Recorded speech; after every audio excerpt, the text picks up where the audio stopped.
পুরনো জিনিস খুঁজতে গিয়ে যখন আমরা গোডাউন ঘরে আটকে গেলাম এবং দরজার তালা বাইরে থেকে লেগে গেল, ৩ ঘণ্টা একসাথে থাকার সময় শ্বশুরজি এমন একটা পুরনো চিঠি আমাকে পড়ে শোনালেন যেখানে আমার নাম লেখা ছিল, এবং বললেন এই চিঠি তিনি ৫ বছর আগে লিখেছিলেন। এই গল্পটি সম্পূর্ণ শুনলে আপনাদের পানি অটোমেটিক বের হয়ে যাবে। যত দ্রুত সম্ভব হাতের কাছে টিস্যু নিয়ে বসে পড়ো। বিছানার চাদর যেন নষ্ট না হয় সেটা সম্পূর্ণ খেয়াল রাখার অনুরোধ জানিয়ে গল্পটি এখন শুরু করব। তার আগে সর্বশেষ অনুরোধ, দয়া করে এমন পানি বের করার গল্প নিয়মিত শুনতে আমাদের চ্যানেলটি সকলেই সাবস্ক্রাইব করুন। ধন্যবাদ। হ্যালো বন্ধুরা, আমার নাম মেঘনা সেনগুপ্ত। আমার বয়স ৩৯ বছর। আমার স্বামীর নাম দেবব্রত সেনগুপ্ত, বয়স ৫২ বছর। আমাদের ২ সন্তান, রিয়া আর অয়ন। রিয়া ১৭ বছর বয়সী, কলেজে পড়ে। অয়ন ১০ বছর বয়সী, স্কুলে যায়। গ্রীষ্মকালের সেই বিকেলটা অন্যরকম ছিল। বাড়ির পেছনে পুরনো গোডাউন ঘর আছে যেখানে বহু বছরের জিনিস রাখা। শ্বশুরজি বললেন, বৌমা, আমার বাবার একটা পুরনো ট্রাঙ্ক খুঁজে বের করতে হবে, তুমি কি সাহায্য করবে? আমি রান্নাঘরে কাজ করছিলাম, হাত মুছে বললাম, হ্যাঁ বাবা, অবশ্যই সাহায্য করব। আমরা দুজন গোডাউনে ঢুকলাম। ভেতরে ধুলো আর মাকড়সার জাল, পুরনো আসবাবপত্র, বাক্স, বই সব এলোমেলো। একটা পুরনো ঘড়ি দেয়ালে ঝুলছে, থেমে আছে কতকাল আগে থেকে। শ্বশুরজি একটা টর্চ জ্বালালেন, বললেন, ট্রাঙ্কটা এই কোনায় কোথাও আছে, আমার মনে পড়ছে।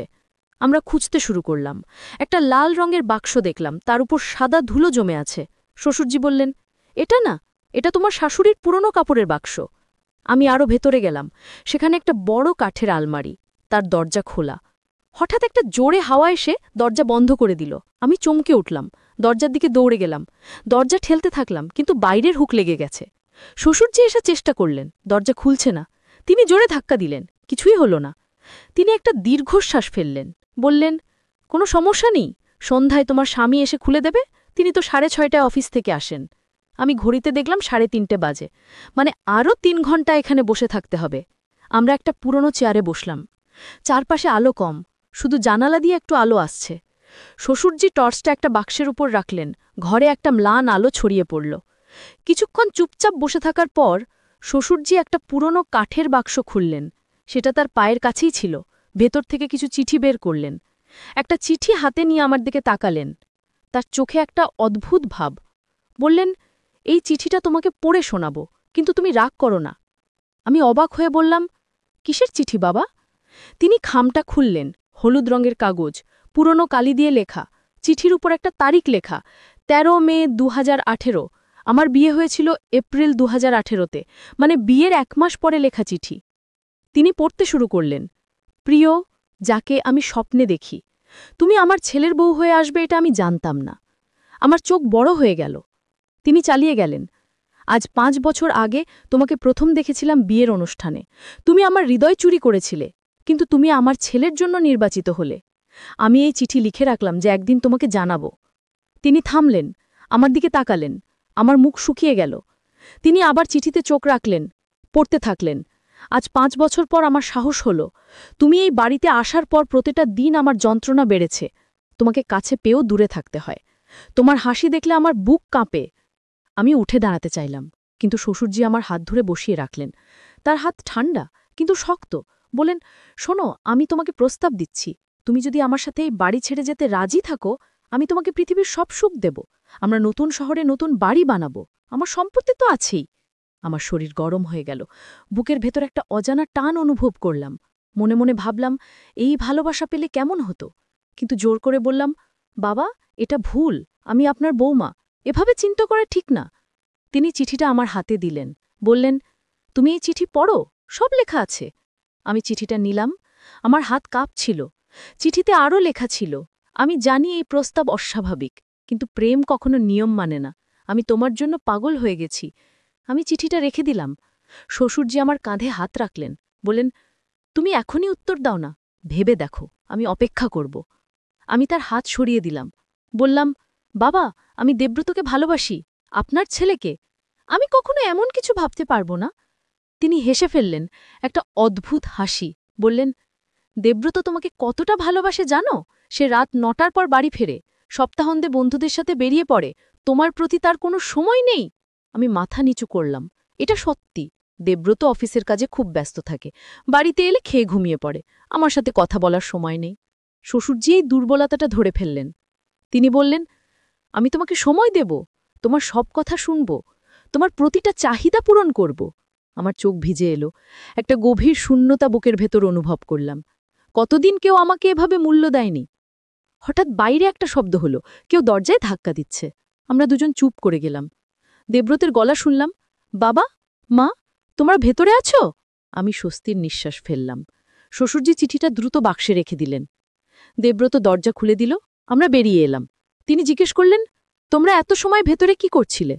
শ্বশুরজি বললেন, ট্রাঙ্ক খুঁজছিলাম, কিন্তু পাওয়া গেল না। আমি চুপ করে রইলাম। সেই রাতে ঘুম আসলো না। চিঠির কথা মনে পড়ছিল, শ্বশুরজির প্রস্তাব মনে পড়ছিল, একটা অদ্ভুত আবেগ মনে কাজ করছিল। আমি নিজেকে বোঝালাম এটা ভুল, কিন্তু মন কি শোনে?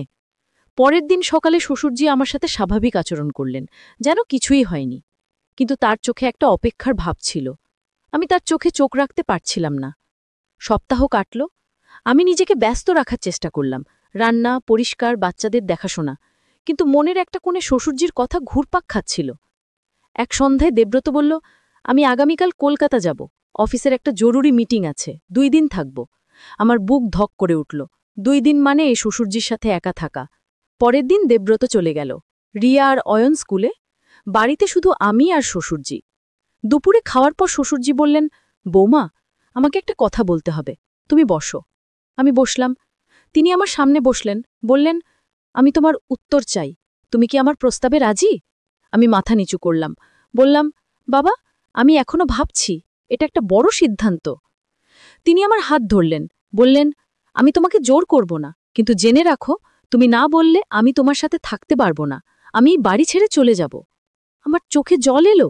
বললাম, বাবা, আপনি এমন বলবেন না, এটা আপনার বাড়ি। তিনি মাথা নাড়লেন, বললেন, এখন এই বাড়ি আমার কাছে জেল মনে হয়। তোমাকে দেখে আর কাছে পাই না, এটা সহ্য করা কঠিন। আমি হাত সরিয়ে নিলাম, বললাম, বাবা, আমার সময় লাগবে। তিনি দাঁড়িয়ে গেলেন, বললেন, ঠিক আছে, আমি অপেক্ষা করব, কিন্তু খুব বেশি দিন নয়। সেই রাতে আমি অনেক ভাবলাম। শ্বশুরজির কথা, দেবব্রতের উদাসীনতা, আমার একাকিত্ব সব মিলিয়ে একটা ঝড় মনে চলছিল। পরের দিন সকালে একটা ঘটনা ঘটল যা সবকিছু বদলে দিল। রিয়া স্কুল থেকে ফিরে এসে বলল, মা, আমার একটা খবর আছে। আমার ক্লাসে একটা নতুন ছেলে এসেছে, তার নাম অভিজিৎ। সে খুব ভালো। আমি হেসে বললাম, ভালো মানে?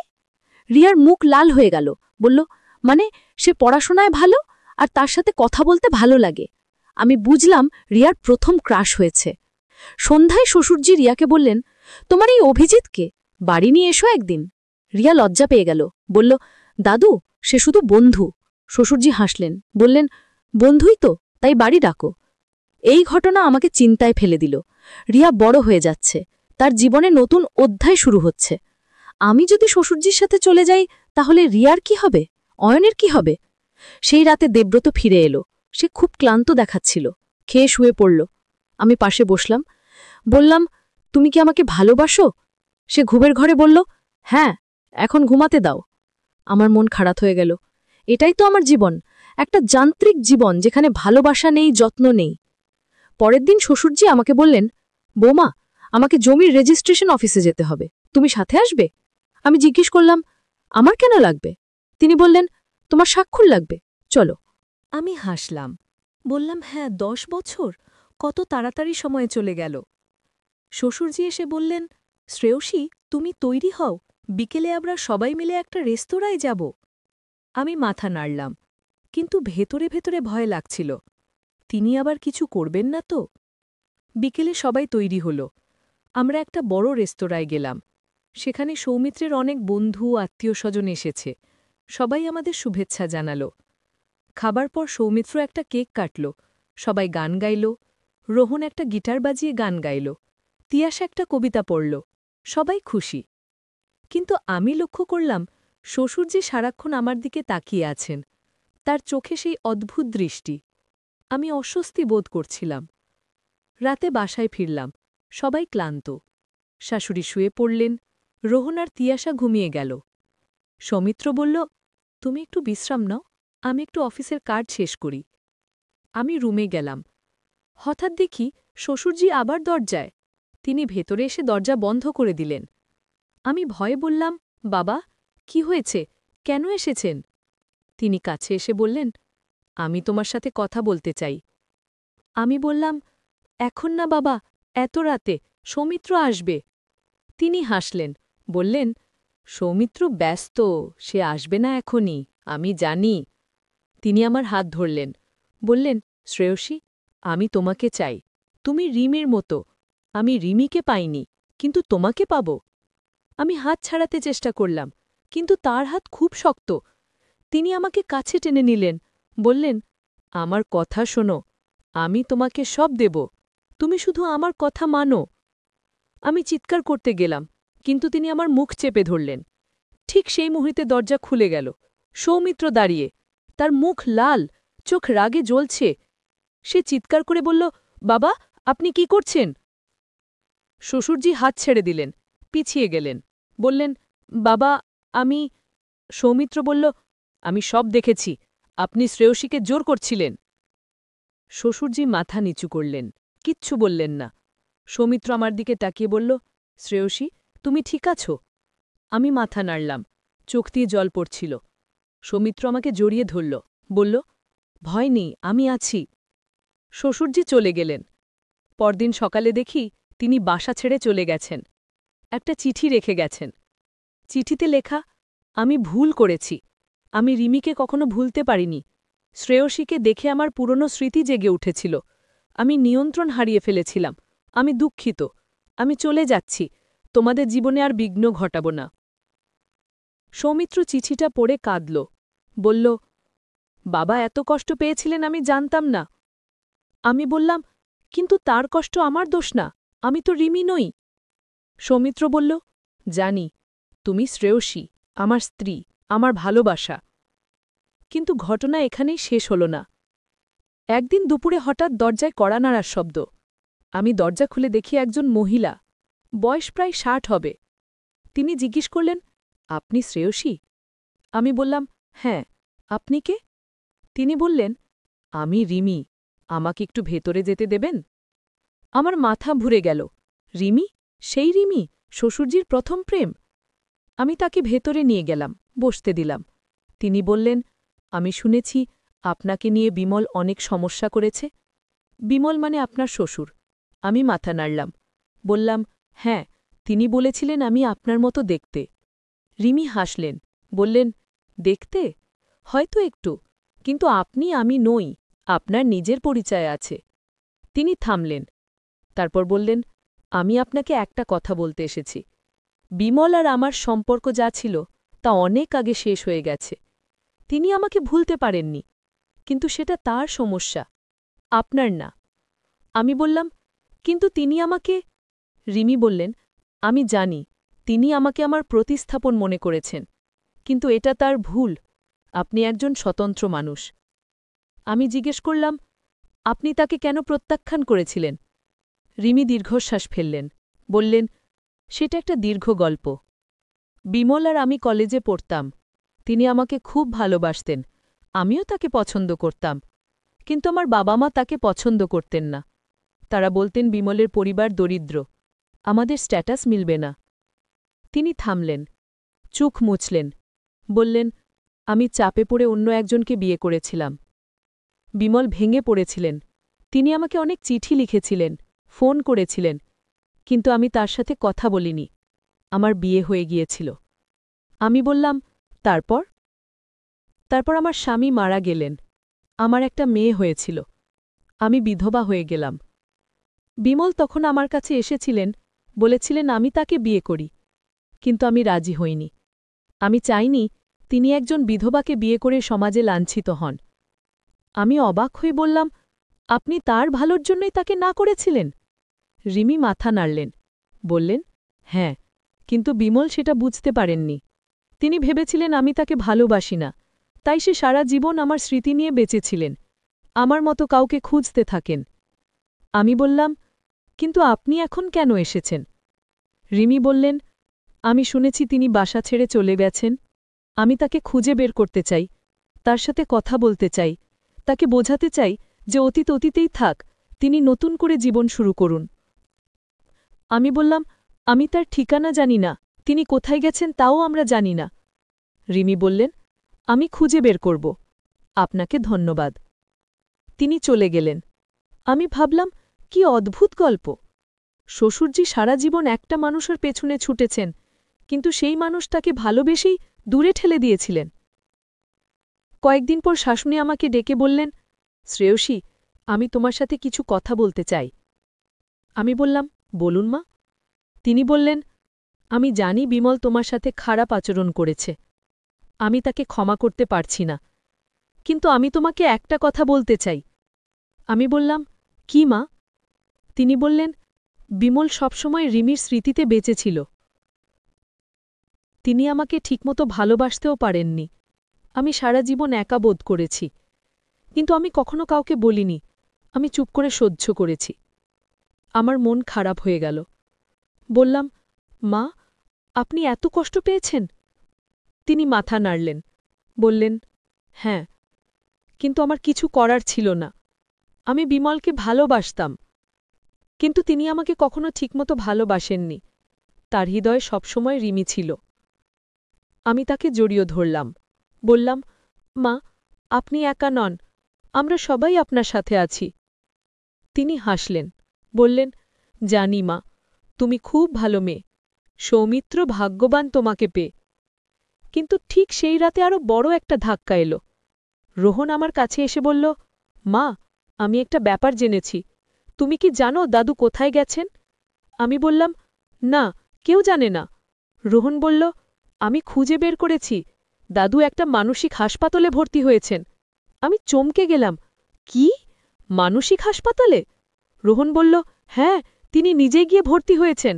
ডাক্তারদের বলেছেন তিনি মানসিক অসুস্থ, তিনি চিকিৎসা নিতে চান।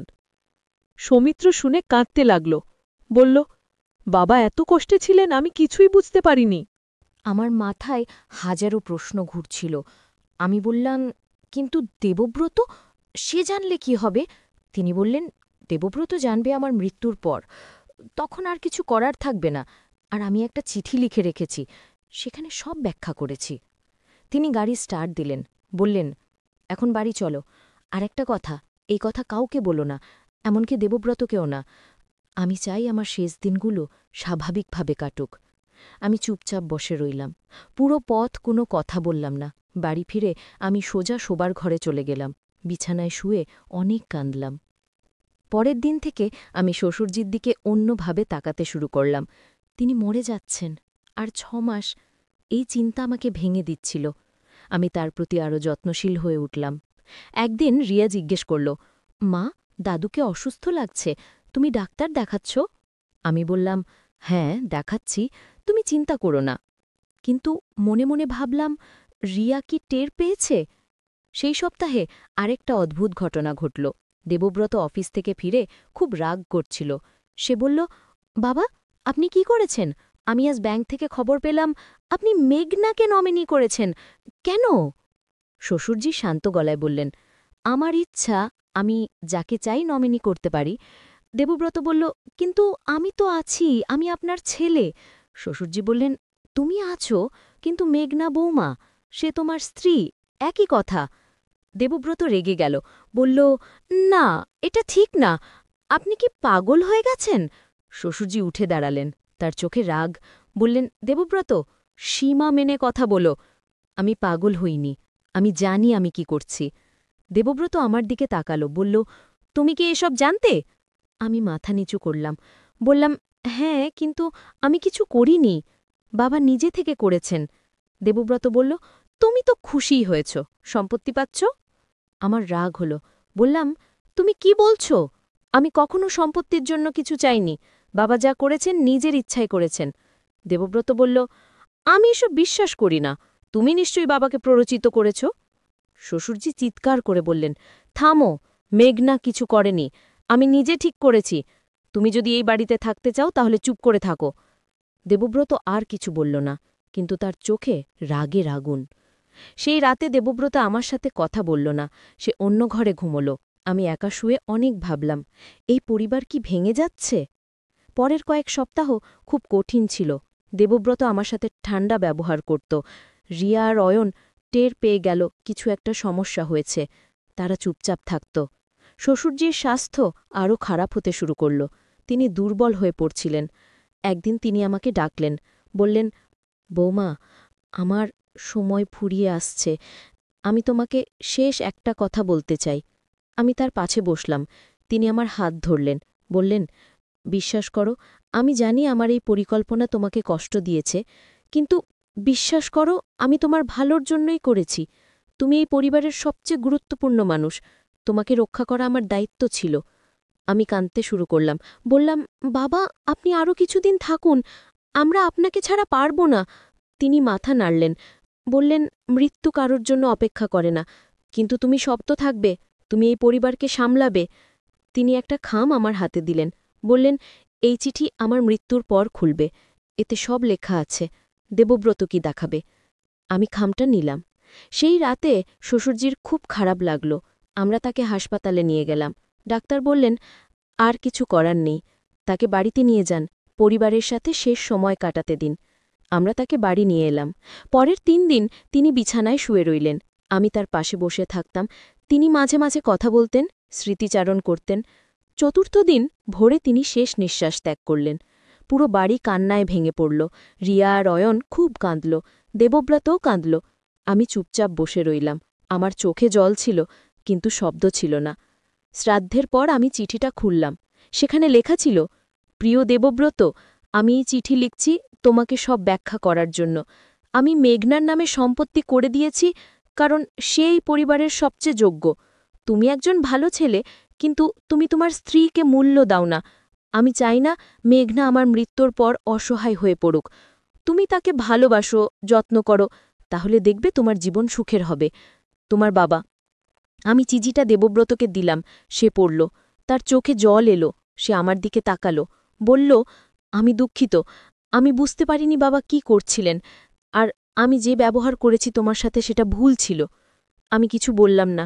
সে আমার কাছে এলো, আমাকে জড়িয়ে ধরল, বলল, আমি তোমাকে হারাতে চাই না, বাবা ঠিক বলেছেন, আমি তোমাকে মূল্য দিইনি, কিন্তু এখন থেকে সব বদলে যাবে, আমি তোমাকে ভালোবাসি।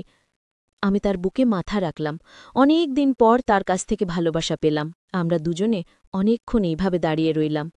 পরের দিন থেকে দেবব্রত সত্যিই বদলে গেল। সে অফিস থেকে তাড়াতাড়ি ফিরতে শুরু করল, আমার সাথে সময় কাটাতো, বাচ্চাদের সাথে খেলত। পুরো পরিবার আবার একসাথে হলো।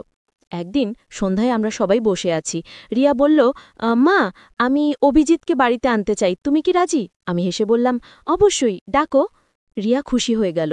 সে বলল, সত্যি মা, তুমি রাগ করবে না? আমি তার মাথায় হাত বুলিয়ে দিলাম, বললাম, না রে, রাগ করব কেন? তুই বড় হয়ে যাচ্ছিস, তোর নিজের জীবন আছে। অয়ন বলল, মা, আমি কখন বড় হব? আমরা সবাই হেসে উঠলাম। দেবব্রত তাকে কোলে তুলে নিল, বলল, তুই এখনো ছোট, তোর বড় হতে আরও অনেক সময় আছে। সেই রাতে বিছানায় শুয়ে আমি অনেক ভাবলাম। শ্বশুরজির সেই পুরো পরিকল্পনা, সেই চিঠি, সেই প্রস্তাব, সব ছিল একটা নাটক। তিনি আমাকে পরখ করছিলেন, আর আমি পাশ করেছি। কিন্তু একটা প্রশ্ন আমাকে তাড়া করছিল, আমি কি সত্যি পাশ করেছি? আমি তো মনে মনে শ্বশুরজির প্রস্তাবে আকৃষ্ট হয়েছিলাম। আমি তো ভেবেছিলাম, যদি রাজি হই তাহলে কি হতো? এটা কি পাপ? পরের সপ্তাহে আরেকটা চমক অপেক্ষা করছিল। শ্বশুরজির উকিল বাড়িতে এলেন। তিনি একটা বড় খাম নিয়ে এসেছিলেন। বললেন, এটা আপনার শ্বশুরজি আপনার জন্য রেখে গেছেন। তিনি বলেছিলেন তার মৃত্যুর 2 সপ্তাহ পর দিতে। আমি খামটা খুললাম। ভিতরে একটা চিঠি আর কিছু কাগজপত্র। চিঠিতে লেখা ছিল, প্রিয় মেঘনা, যদি তুমি এই চিঠি পড়ছ, তাহলে আমি আর নেই। আমি তোমাকে শেষ একটা সত্য বলতে চাই। আমি তোমাকে সত্যি ভালোবাসতাম, কিন্তু সেই ভালোবাসা একজন বাবার মতো। আমি তোমার মেয়ের মতো। আমি তোমাকে রক্ষা করতে চেয়েছিলাম। সেই চিঠি, সেই প্রস্তাব, সব ছিল একটা নাটক। আমি দেখতে চেয়েছিলাম তুমি কতটা সৎ। তুমি প্রমাণ করেছ তুমি এই পরিবারের সবচেয়ে মূল্যবান সদস্য। এই কাগজপত্রে আরও কিছু সম্পত্তি আছে যা তোমার নামে করে দিয়েছি। এগুলো তোমার আর বাচ্চাদের ভবিষ্যতের জন্য। তুমি সুখে থাকো, তোমার শ্বশুর। আমার চোখ দিয়ে টপ টপ করে জল পড়তে লাগল। উকিল বললেন, তিনি সত্যি আপনাকে মেয়ের মতো ভালোবাসতেন। আমি তার সাথে অনেক কথা বলেছি। তিনি সবসময় আপনার প্রশংসা করতেন। আমি কাগজপত্র দেখলাম। সেখানে 3টে দোকান, 2টো ফ্ল্যাট আর একটা বড় ব্যাংক ব্যালেন্সের কথা লেখা। সব আমার নামে। আমি অভিভূত হয়ে গেলাম। দেবব্রত কাগজপত্র দেখল। সে আমার দিকে তাকালো, বলল, বাবা তোমাকে সত্যি অনেক ভালোবাসতেন, তিনি জানতেন তুমি এই পরিবারের স্তম্ভ। আমি মাথা নিচু করলাম। সেই সন্ধ্যায় আমি শ্বশুরজির ছবির সামনে বসলাম, তার ছবির দিকে তাকিয়ে মনে মনে বললাম, বাবা, আপনি আমার সাথে এত বড় খেলা খেললেন, আমি রেগে যাওয়া উচিত, কিন্তু আমি রাগ করতে পারছি না, কারণ আপনি আমার ভালোর জন্যই করেছিলেন। আপনি আমাকে শিখিয়েছেন যে সততাই সবচেয়ে বড় সম্পদ। আমি আপনার কাছে কৃতজ্ঞ। সেই রাত থেকে আমার জীবন বদলে গেল।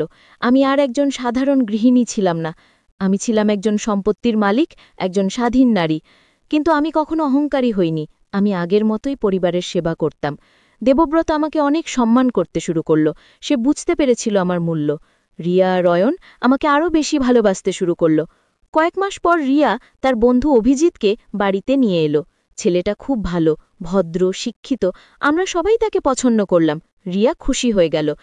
শ্বশুরজি এই দুর্বলতাটা ধরে ফেললেন। তিনি বললেন, আমি তোমাকে সময় দেব, তোমার সব কথা শুনব, তোমার প্রতিটা চাহিদা পূরণ করব। আমার চোখ ভিজে এলো, একটা গভীর শূন্যতা বুকের ভেতর অনুভব করলাম। কতদিন কেউ আমাকে এভাবে মূল্য দেয়নি। হঠাৎ বাইরে একটা শব্দ হলো, কেউ দরজায় ধাক্কা দিচ্ছে। আমরা দুজন চুপ করে গেলাম। দেবব্রতের গলা শুনলাম, বাবা, মা, তোমরা ভেতরে আছো? আমি স্বস্তির নিঃশ্বাস ফেললাম। শ্বশুরজি চিঠিটা দ্রুত বাক্সে রেখে দিলেন। দেবব্রত দরজা খুলে দিল, আমরা বেরিয়ে এলাম। তিনি জিজ্ঞেস করলেন, তোমরা এত সময় ভেতরে কি করছিলে? শ্বশুরজি বললেন, ট্রাঙ্ক খুঁজছিলাম, কিন্তু পাওয়া গেল না। আমি চুপ করে রইলাম। সেই রাতে ঘুম আসল না। চিঠির কথা মনে পড়ছিল, শ্বশুরজির প্রস্তাব মনে পড়ছিল, একটা অদ্ভুত আবেগ মনে কাজ করছিল। আমি নিজেকে বোঝালাম এটা ভুল, কিন্তু মন কি শোনে? পরের দিন সকালে শ্বশুরজি আমার সাথে স্বাভাবিক আচরণ করলেন, যেন কিছুই হয়নি। কিন্তু তার চোখে একটা অপেক্ষার ভাব ছিল। আমি তার চোখে চোখ রাখতে পারছিলাম না। সপ্তাহ কাটল। আমি নিজেকে ব্যস্ত রাখার চেষ্টা করলাম, রান্না, পরিষ্কার, বাচ্চাদের দেখাশোনা, কিন্তু মনের একটা কোণে শ্বশুরজির কথা ঘুরপাক খাচ্ছিল। এক সন্ধ্যায় দেবব্রত বলল, আমি আগামীকাল কলকাতা যাব, অফিসের একটা জরুরি মিটিং আছে, 2 দিন থাকব। আমার বুক ধক করে উঠল। 2 দিন মানে এই শ্বশুরজির সাথে একা থাকা। পরের দিন দেবব্রত চলে গেল। রিয়া আর অয়ন স্কুলে, বাড়িতে শুধু আমি আর শ্বশুরজি। দুপুরে খাওয়ার পর শ্বশুরজি বললেন, বৌমা, আমাকে একটা কথা বলতে হবে, তুমি বসো। আমি বসলাম। তিনি আমার সামনে বসলেন, বললেন, আমি তোমার উত্তর চাই, তুমি কি আমার প্রস্তাবে রাজি? আমি মাথা নিচু করলাম, বললাম, বাবা, আমি এখনো ভাবছি, এটা একটা বড় সিদ্ধান্ত। তিনি আমার হাত ধরলেন, বললেন, আমি তোমাকে জোর করব না, কিন্তু জেনে রাখো, তুমি না বললে আমি তোমার সাথে থাকতে পারব না, আমি এই বাড়ি ছেড়ে চলে যাব। আমার চোখে জল এলো। বললাম, বাবা, আপনি এমন বলবেন না, এটা আপনার বাড়ি। তিনি মাথা নাড়লেন, বললেন, এখন এই বাড়ি আমার কাছে জেল মনে হয়, তোমাকে দেখে আর কাছে পাই না, এটা সহ্য করা কঠিন। আমি হাত সরিয়ে নিলাম, বললাম, বাবা, আমার সময় লাগবে। তিনি দাঁড়িয়ে গেলেন, বললেন, ঠিক আছে, আমি অপেক্ষা করব, কিন্তু খুব বেশি দিন নয়। সেই রাতে আমি অনেক ভাবলাম। শ্বশুরজির কথা, দেবব্রতের উদাসীনতা, আমার একাকিত্ব সব মিলিয়ে একটা ঝড় মনে চলছিল। পরের দিন সকালে একটা ঘটনা ঘটল যা সবকিছু বদলে দিল। রিয়া স্কুল থেকে ফিরে এসে বলল, মা, আমার একটা খবর আছে, আমার ক্লাসে একটা নতুন ছেলে এসেছে, তার নাম অভিজিৎ, সে খুব ভালো। আমি হেসে বললাম, ভালো মানে? রিয়ার মুখ লাল হয়ে গেল, বলল, মানে সে পড়াশোনায় ভালো আর তার সাথে কথা বলতে ভালো লাগে। আমি বুঝলাম রিয়ার প্রথম ক্রাশ হয়েছে। সন্ধ্যায় শ্বশুরজি রিয়াকে বললেন, তোমার এই অভিজিৎকে বাড়ি নিয়ে এসো একদিন। রিয়া লজ্জা পেয়ে গেল, বলল, দাদু, সে শুধু বন্ধু।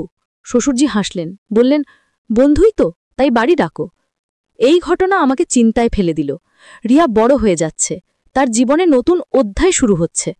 আমি যদি শ্বশুরজির সাথে চলে যাই, তাহলে রিয়ার কি হবে, অয়নের কি হবে? সেই রাতে দেবব্রত ফিরে এলো। সে খুব ক্লান্ত দেখাচ্ছিল, খেয়ে শুয়ে পড়ল। আমি পাশে বসলাম, বললাম, তুমি কি আমাকে ভালোবাসো? সে ঘুমের ঘরে বলল, হ্যাঁ, এখন ঘুমাতে দাও। আমার মন খারাপ হয়ে গেল। এটাই তো আমার জীবন, একটা যান্ত্রিক জীবন যেখানে ভালোবাসা নেই, যত্ন নেই। পরের দিন শ্বশুরজি আমাকে বললেন, বৌমা, আমাকে জমির রেজিস্ট্রেশন অফিসে যেতে হবে, তুমি সাথে আসবে? আমি জিজ্ঞেস করলাম, আমার কেন লাগবে? তিনি বললেন, তোমার স্বাক্ষর লাগবে, চলো। আমি হাসলাম, বললাম, হ্যাঁ, 10 বছর, কত তাড়াতাড়ি সময় চলে গেল। শ্বশুরজি এসে বললেন, শ্রেয়সী, তুমি তৈরি হও, বিকেলে আমরা সবাই মিলে একটা রেস্তোরাঁয় যাব। আমি মাথা নাড়লাম, কিন্তু ভেতরে ভেতরে ভয় লাগছিল। তিনি আবার কিছু করবেন না তো? বিকেলে সবাই তৈরি হল। আমরা একটা বড় রেস্তোরাঁয় গেলাম। সেখানে সৌমিত্রের অনেক বন্ধু আত্মীয়স্বজন এসেছে। সবাই আমাদের শুভেচ্ছা জানাল। খাবার পর সৌমিত্র একটা কেক কাটল। সবাই গান গাইল। রোহন একটা গিটার বাজিয়ে গান গাইল। তিয়াস একটা কবিতা পড়ল। সবাই খুশি। কিন্তু আমি লক্ষ্য করলাম শ্বশুর যে সারাক্ষণ আমার দিকে তাকিয়ে আছেন। তার চোখে সেই অদ্ভুত দৃষ্টি। আমি অস্বস্তি বোধ করছিলাম। রাতে বাসায় ফিরলাম। সবাই ক্লান্ত। শাশুড়ি শুয়ে পড়লেন। রোহন আর তিয়াসা ঘুমিয়ে গেল। সৌমিত্র বলল, তুমি একটু বিশ্রাম নাও, আমি একটু অফিসের কাজ শেষ করি। আমি রুমে গেলাম। হঠাৎ দেখি শ্বশুরজি আবার দরজায়। তিনি ভেতরে এসে দরজা বন্ধ করে দিলেন। আমি ভয়ে বললাম, বাবা, কি হয়েছে, কেন এসেছেন? তিনি কাছে এসে বললেন, আমি তোমার সাথে কথা বলতে চাই।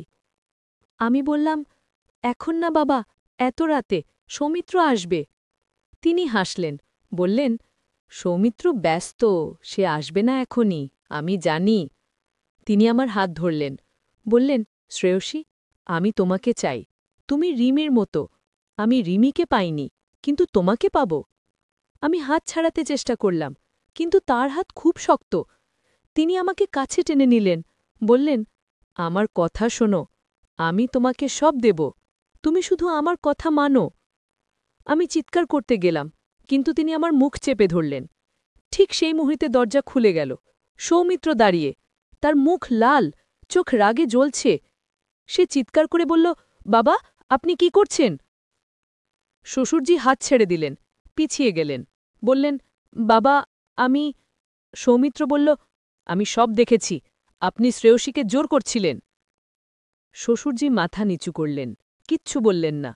সৌমিত্র আমার দিকে তাকিয়ে বলল, শ্রেয়সী, তুমি ঠিক আছো? আমি মাথা নাড়লাম, চোখ দিয়ে জল পড়ছিল। সৌমিত্র আমাকে জড়িয়ে ধরল, বলল, ভয় নেই, আমি আছি। শ্বশুরজি চলে গেলেন। পরদিন সকালে দেখি তিনি বাসা ছেড়ে চলে গেছেন। একটা চিঠি রেখে গেছেন। চিঠিতে লেখা, আমি ভুল করেছি। আমি রিমিকে কখনো ভুলতে পারিনি। শ্রেয়সীকে দেখে আমার পুরনো স্মৃতি জেগে উঠেছিল। আমি নিয়ন্ত্রণ হারিয়ে ফেলেছিলাম। আমি দুঃখিত। আমি চলে যাচ্ছি। তোমাদের জীবনে আর বিঘ্ন ঘটাব না। সৌমিত্র চিঠিটা পড়ে কাঁদল। বলল, বাবা এত কষ্ট পেয়েছিলেন আমি জানতাম না। আমি বললাম, কিন্তু তার কষ্ট আমার দোষ না, আমি তো রিমি নই। সৌমিত্র বলল, জানি, তুমি শ্রেয়সী, আমার স্ত্রী, আমার ভালোবাসা। কিন্তু ঘটনা এখানেই শেষ হল না। একদিন দুপুরে হঠাৎ দরজায় কড়া নাড়ার শব্দ। আমি দরজা খুলে দেখি একজন মহিলা, বয়স প্রায় ৬০ হবে। তিনি জিজ্ঞেস করলেন, আপনি শ্রেয়সী? আমি বললাম, হ্যাঁ, আপনি কে? তিনি বললেন, আমি রিমি, আমাকে একটু ভেতরে যেতে দেবেন? আমার মাথা ঘুরে গেল। রিমি? সেই রিমি, শ্বশুরজির প্রথম প্রেম? আমি তাকে ভেতরে নিয়ে গেলাম, বসতে দিলাম। তিনি বললেন, আমি শুনেছি আপনাকে নিয়ে বিমল অনেক সমস্যা করেছে। বিমল মানে আপনার শ্বশুর। আমি মাথা নাড়লাম, বললাম, হ্যাঁ, তিনি বলেছিলেন আমি আপনার মতো দেখতে। রিমি হাসলেন, বললেন, দেখতে?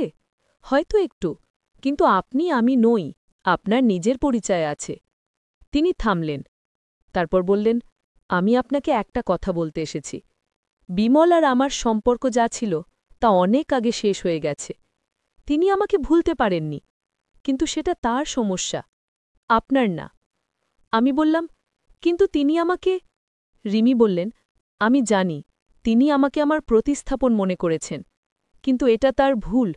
আপনি একজন স্বতন্ত্র মানুষ। আমি জিজ্ঞেস করলাম, আপনি তাকে কেন প্রত্যাখ্যান করেছিলেন? রিমি দীর্ঘশ্বাস ফেললেন, বললেন, সেটা একটা দীর্ঘ গল্প। বিমল আর আমি কলেজে পড়তাম। তিনি আমাকে খুব ভালোবাসতেন, আমিও তাকে পছন্দ করতাম। কিন্তু আমার বাবা মা তাকে পছন্দ করতেন না। তারা বলতেন বিমলের পরিবার দরিদ্র, আমাদের স্ট্যাটাস মিলবে না।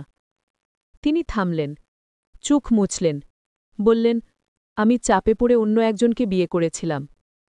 বিমল ভেঙে পড়েছিলেন। তিনি আমাকে অনেক চিঠি লিখেছিলেন, ফোন করেছিলেন, কিন্তু আমি তার সাথে কথা বলিনি। আমার বিয়ে হয়ে গিয়েছিল। আমি বললাম, তারপর? তারপর আমার স্বামী মারা গেলেন। আমার একটা মেয়ে হয়েছিল। আমি বিধবা হয়ে গেলাম। বিমল তখন আমার কাছে এসেছিলেন, বলেছিলেন আমি তাকে বিয়ে করি। কিন্তু আমি রাজি হইনি। আমি চাইনি তিনি একজন বিধবাকে বিয়ে করে সমাজে লাঞ্ছিত হন। আমি অবাক হয়ে বললাম, আপনি তার ভালোর জন্যই তাকে না করেছিলেন? রিমি মাথা নাড়লেন, বললেন, হ্যাঁ, কিন্তু বিমল সেটা বুঝতে পারেননি। তিনি ভেবেছিলেন আমি তাকে ভালোবাসি না, তাই সে সারা জীবন আমার স্মৃতি নিয়ে বেঁচেছিলেন, আমার মতো কাউকে খুঁজতে থাকেন।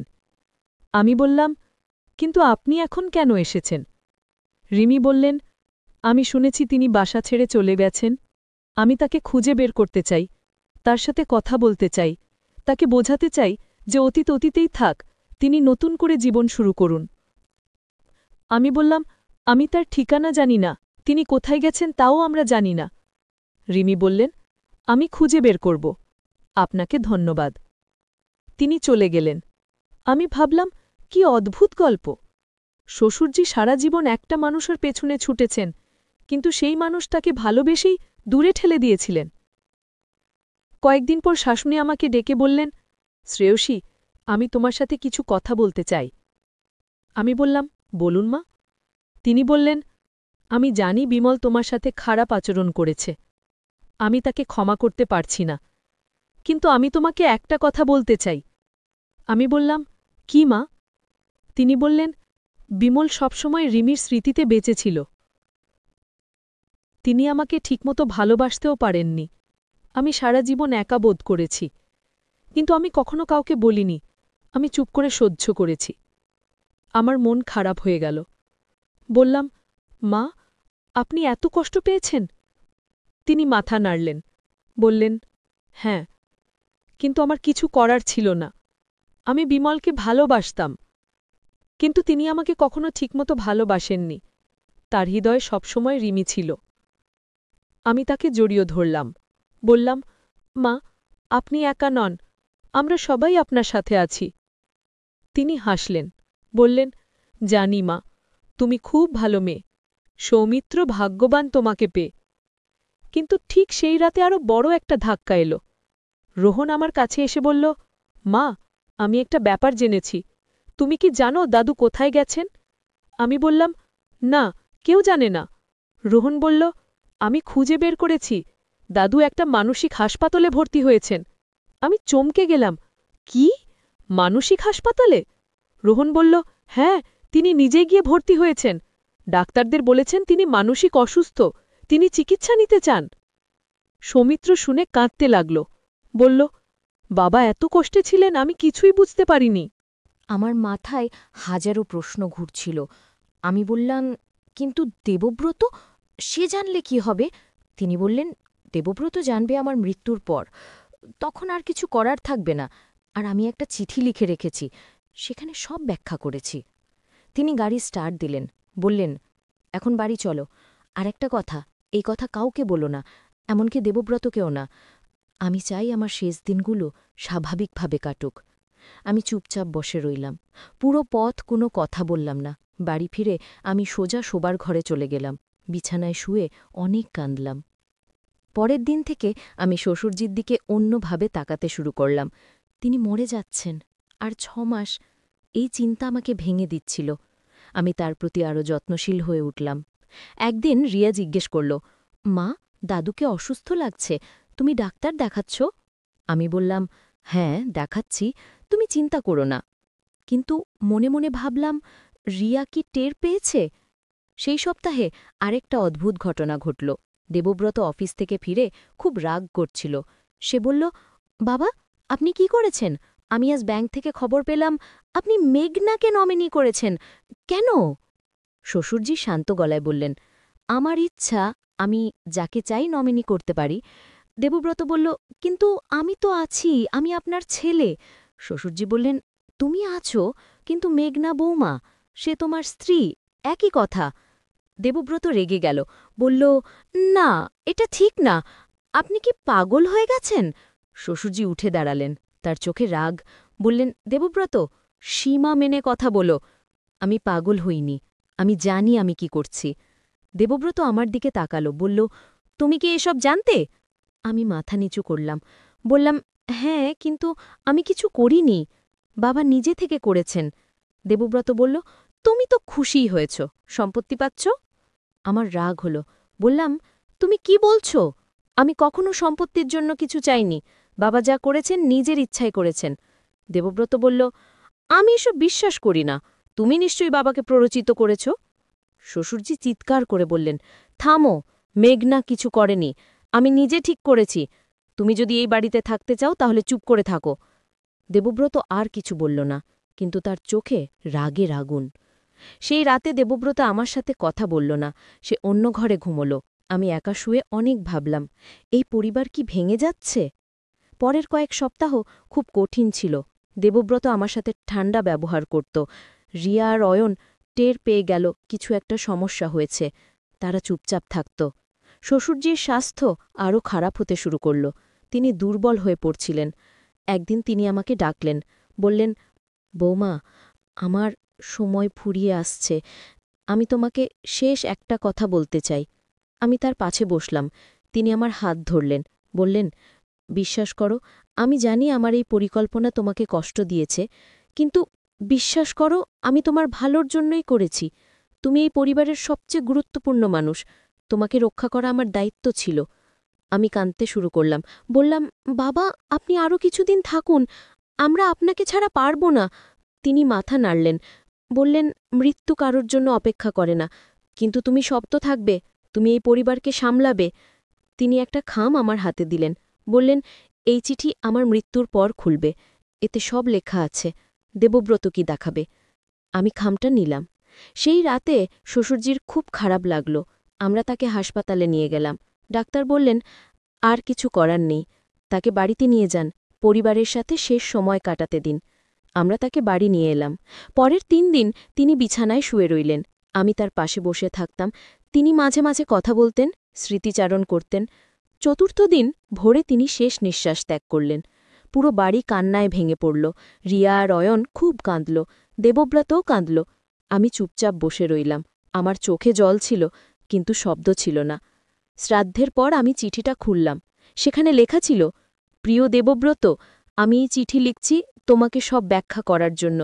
আমি মেঘনার নামে সম্পত্তি করে দিয়েছি, কারণ সেই পরিবারের সবচেয়ে যোগ্য। তুমি একজন ভালো ছেলে, কিন্তু তুমি তোমার স্ত্রীকে মূল্য দাও না। আমি চাই না মেঘনা আমার মৃত্যুর পর অসহায় হয়ে পড়ুক। তুমি তাকে ভালোবাসো, যত্ন করো, তাহলে দেখবে তোমার জীবন সুখের হবে। তোমার বাবা।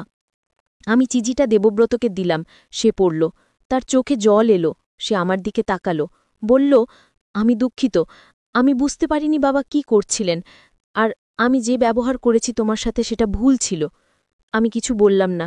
সে আমার কাছে এলো, আমাকে জড়িয়ে ধরল, বলল, আমি তোমাকে হারাতে চাই না। বাবা ঠিক বলেছেন, আমি তোমাকে মূল্য দেইনি, কিন্তু এখন থেকে সব বদলে যাবে। আমি তোমাকে ভালোবাসি। আমি তার বুকে মাথা রাখলাম। অনেক দিন পর তার কাছ থেকে ভালোবাসা পেলাম। আমরা দুজনে অনেকক্ষণ এইভাবে দাঁড়িয়ে রইলাম। পরের দিন থেকে দেবব্রত সত্যি বদলে গেল। সে অফিস থেকে তাড়াতাড়ি ফিরতে শুরু করল, আমার সাথে সময় কাটাতো, বাচ্চাদের সাথে খেলত। পুরো পরিবার আবার একসাথে হল। একদিন সন্ধ্যায় আমরা সবাই বসে আছি। রিয়া বলল, মা, আমি অভিজিৎকে বাড়িতে আনতে চাই, তুমি কি রাজি? আমি হেসে বললাম, অবশ্যই, ডাকো। রিয়া খুশি হয়ে গেল। সে বলল, সত্যি মা, তুমি রাগ করবে না? আমি তার মাথায় হাত বুলিয়ে দিলাম। বললাম, না রে, রাগ করব কেন? তুই বড় হয়ে যাচ্ছিস, তোর নিজের জীবন আছে। অয়ন বলল, মা, আমি কখন বড় হব? আমরা সবাই হেসে উঠলাম। দেবব্রত তাকে কোলে তুলে নিল, বলল, তুই এখনো ছোট, তোর বড় হতে আরও অনেক সময় আছে। সেই রাতে বিছানায় শুয়ে আমি অনেক ভাবলাম।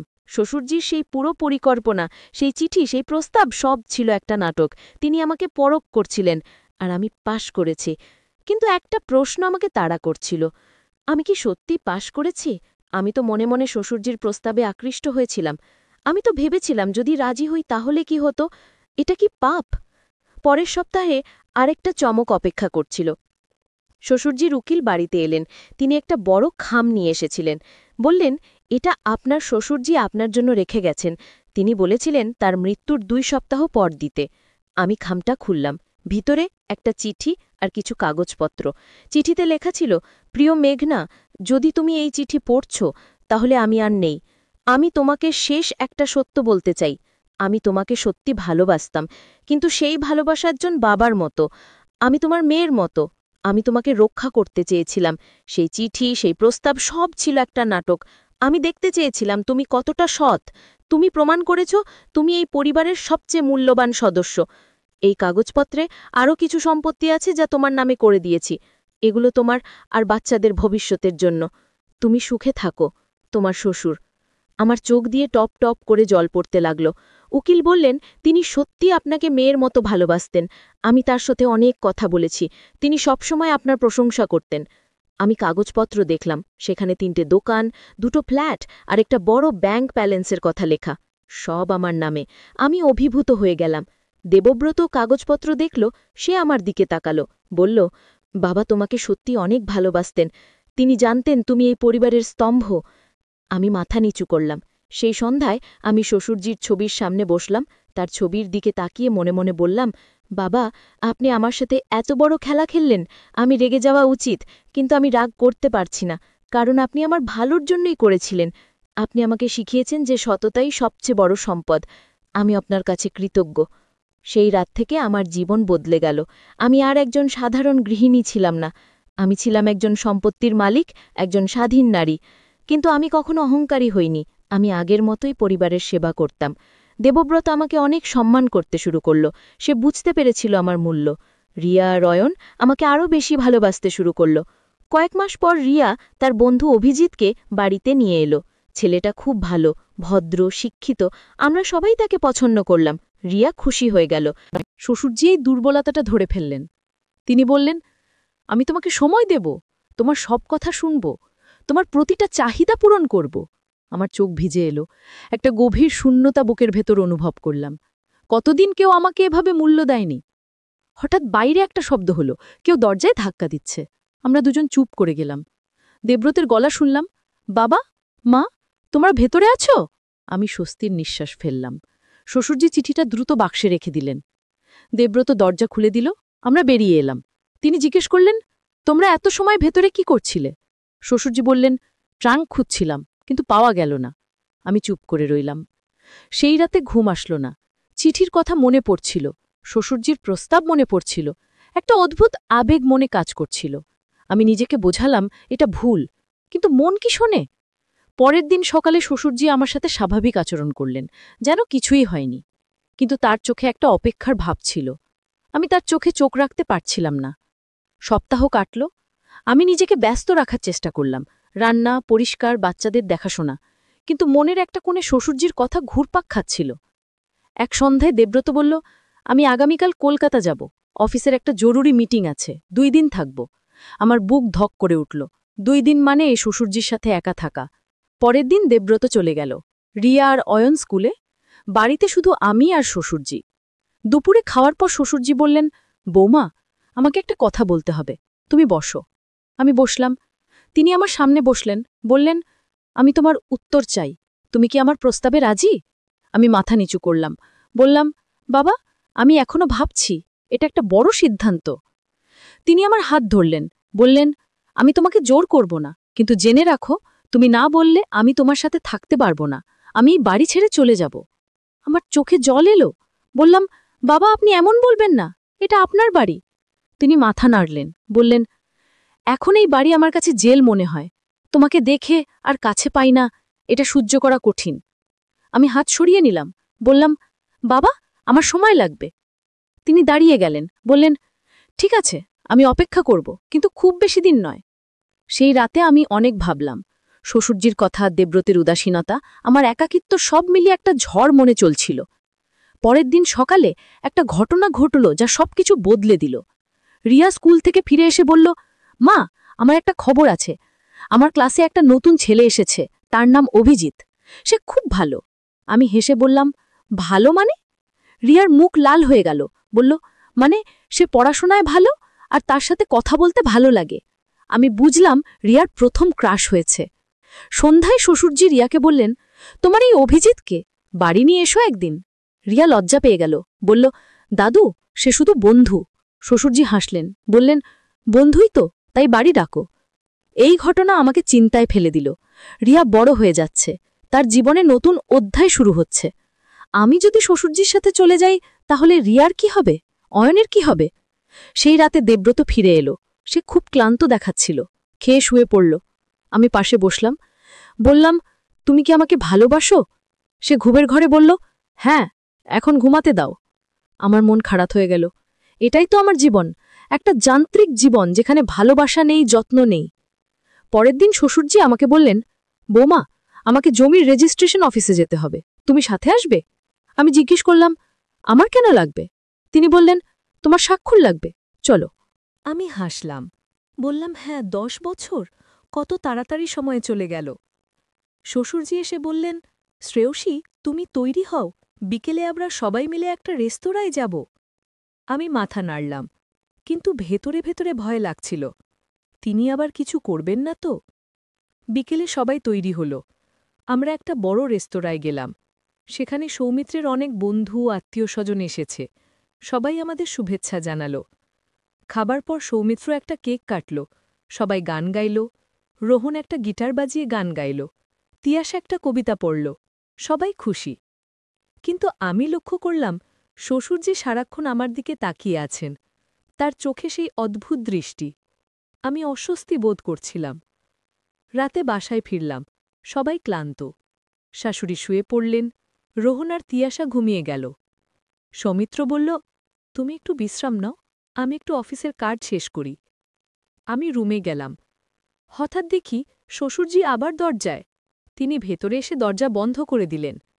আমি ভয়ে বললাম, বাবা, কি হয়েছে, কেন এসেছেন? তিনি কাছে এসে বললেন, আমি তোমার সাথে কথা বলতে চাই।